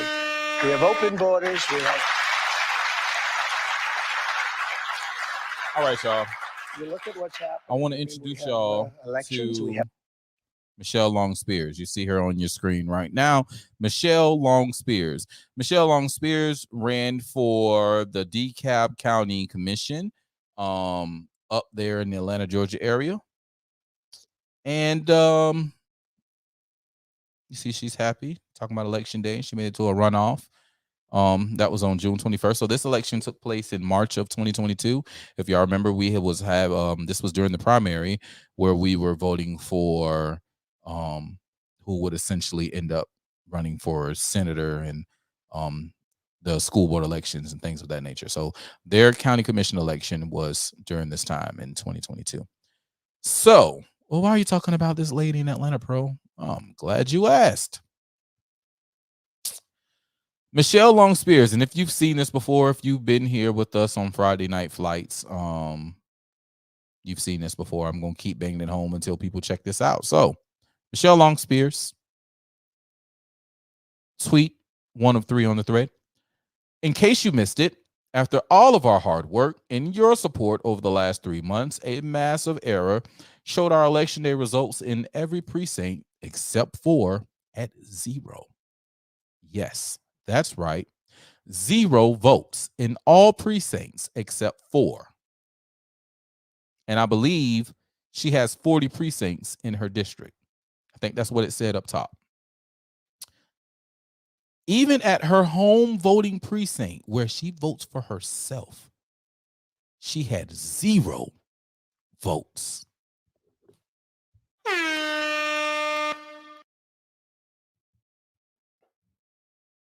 Zero. So they saying this woman didn't even vote for herself. But not only are they saying that she didn't vote for herself, they also said that her husband didn't vote for her either. So being that she had 0 votes in her own home precinct, that raised some alarms. So what did she do? She sounded the alarm. She sounded the alarm with the Board of Elections, and they had a hand recount. Well, the results of the hand recount showed that not only, now this is the first race before the hand recount, Marshall Orson, 5,226 votes. Lauren Alexander, 400. 4,382 votes. Michelle Spears, 3,031 votes. Total of 12,639 votes. Well, then they did the recount, and Michelle Spears went from 3,031 to 6,651. Lauren Alexander went from, well, her numbers went to 4,000. I think that's 4,000 to 727, or maybe 737. Not exactly sure because she drew over it. And then Marshall Orson went from 5,226 votes to 3,928 votes. Say this again. 5,226, 3,928. 5,226, 3,928. Votes were subtracted from Marshall Orson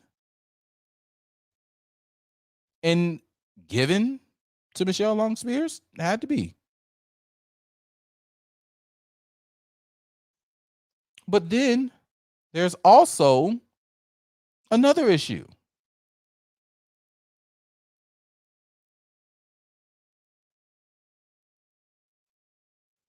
There's an extra 3,000 votes here.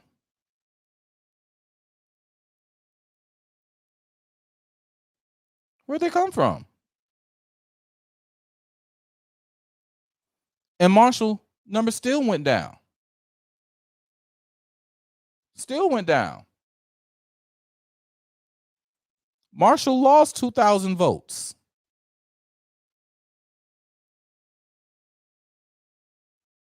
What happened? So what would have happened if we were going to go along with what they're saying over on CNN? What would happen if Michelle Long Spears couldn't question her election? Because clearly she was almost cheated. It was definitely rigged. It was rigged. It was rigged because votes went from one person to another person. That is called being rigged. And that happened in 2022. You don't think it's possible to have happened in 2020? See, Michelle Long Spears thing, it did go national in a sense, but they fixed it and shut it up really quickly. And they put all the news articles behind paywalls. They're hiding it from you. So Trump has every right to say, no, I'm not going to accept it if I don't feel like it's right. Why would I accept an election that said that I didn't vote in my own home precinct? Does that make sense to you? Don't make sense to me. No. Wisen up, people. Wisen up. There's a lot more to that Trump town hall that was freaking awesome that I do believe that you need to check out. Please go watch it. Educate yourself. You have to. It's inherently on you. Y'all, I appreciate y'all for kicking it. Those who kicked it in, man. It's been 2 hours, 53 going on 54 minutes of solid awesomeness, man. I appreciate y'all for coming through. I'm going to go ahead and wrap this show. We're going to get us a song, man. Y'all make sure y'all go check out the website, man. Check out the website if you haven't yet. RecRadioSAV.com, baby. Check us out. You can get this show right here live. You see the site. We here. Play the music right here. We got the weather up here. Let you know how the weather going on in Savannah at the moment. Look, you see that music, Soul Child, Teach Me How to Love. It's running right now, Rec Radio SAV. Here we are right here. If it ain't about the money, this is you. This is us right here. Right now, just come in, click play video. You can catch the video. We got our bulletin board with all the information and things that's going on in the city. Speaking of tomorrow, Stop the Violence basketball tournaments going on. What else we got over here for the good people? Also tomorrow, I have this Financial Freedom Workshop Series, man. 4 p.m. We got the great Miss Mad Flo Glover, making a difference for life and others. She's going to come in and she is going to be our presenter when it comes to understanding how money works, man. Getting your debt management and increasing your cash flow. We're going to be on Zoom and it's going to be live in person here in Savannah. So if you're here in the city, slide through. It's going to be an awesome event. Or if you just want to come in on Zoom, come on in. All the information is located on the flyer. And we'll make this happen, Captain. We are going to make this happen. We're going to make a difference for life and others, man. I'm just saying. We're going to do that. Also, you got the area where all my Savannah sounds are. We got a lot of great music. You know, my girl Flage. We got my dog, VP the Street Scholar, King of Zamunda, featuring Clay Hodges, man. Salt Life, y'all heard some of his music at the beginning of this here show. And a whole lot more, man. So y'all make sure y'all slide through. Check it out. We got plenty of news articles down in this thing too.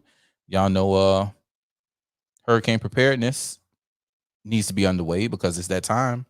It's hurricane season. It's among us, y'all. We here. Kicks off in June and it's already warm, so we could have an early season. I'm just saying. We got bricks. Shouts out to my dog, Gator Rivers, Larry Gator Rivers, Shannon County Commissioner, former Globetrotter. He passed away. I told you his funeral was earlier this week on Wednesday. It's a whole lot of good stuff, man. Talked about Orange Crush. Whole lot of things, man. Make sure you go check it out. RecRadioSAV.com. If you're an artist, you want your music played, we got you. You can get you some good old spins over there with us. And if you're BMI ASCAP, hey man, you in the win. You in the win. So, y'all, I thank y'all again for y'all time. But it is time for us to make us a good old slide. You understand what I'm saying? So I'm going to find us a nice exit song. I think I want to hear my dog tonight. We're going to hear my guy. Hear him and his guitar. I know who I'm talking about when I say the guitar man. Yeah, that's right. Jacob Evans, Mr. Jacob Sandwich. Y'all might not know, but I gave him that name, Jacob Sandwich. I ain't lying, no flex. You can ask little bro, he'll tell you. Jacob Sandwich and the hors d'oeuvres. That's right, because Jacob Evans was already taken. So Jacob Sandwich and hors d'oeuvres. Anyway, y'all, we're going to get up out of here. Have a good night. Enjoy this track by Jacob Evans. The song is called One More Lie. You probably heard it before. You're going to hear it again because this is my shit. Good night, people. What if you could do it? Oh, they hit me with the ad. Ad's gone. What you had said? What you had said when you said it? Yo.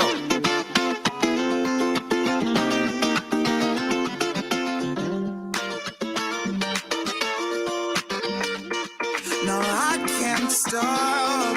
No, I can't stop. No, I can't understand it. I can't command my heart the way you do. The way you do. It's too much to manage, but I can't stop cause I can't lose. I can't lose you. We're so far down this side, but it's just one more reason why we can give this up tonight. Just one more line, one more line, just one more line. Maybe it's just me, maybe I can't see that it is all in my head. Tell me where this leads. Is this where we should be, or is this where we should end? Or tell me why, don't waste my time. This is a bad thing. If that's how it is, don't know what you want. I don't want nothing. It's something we know, something we don't, something we can't speak. Something we know, something we don't, something we can't speak. I can't understand it. I can't remember all the way you do. The way you do. It's too much to manage, but I can't stop cause I can't lose. I can't lose you. We're so far down this time, but it's just one more reason why we can give this up tonight. Just one more line, one more line, just one more line. Maybe it was you. I think you always knew just what to say to keep me holding on. Now you're at a loss because I'm moving on and I can't go back to you again. And baby, it's not your fault. I can't see your face no more. And I know this happens too often. Your name on my list, I'm crossing. And baby, it's not your fault. I can't see your face no more. And I know this happens too often. Your name on my list, I'm crossing.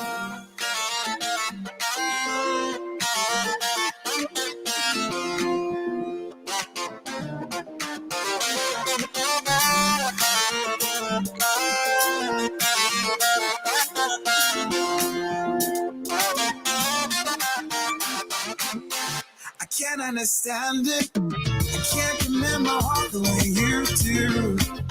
The way you do. It's too much to manage, but I can't stop cause I can't lose. I can't lose you.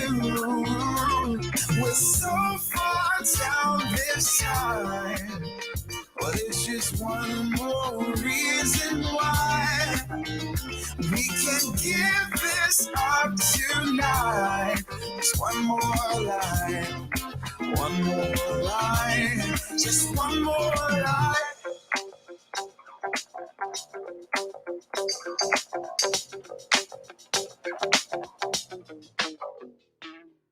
All right, y'all. Good night. See you next week.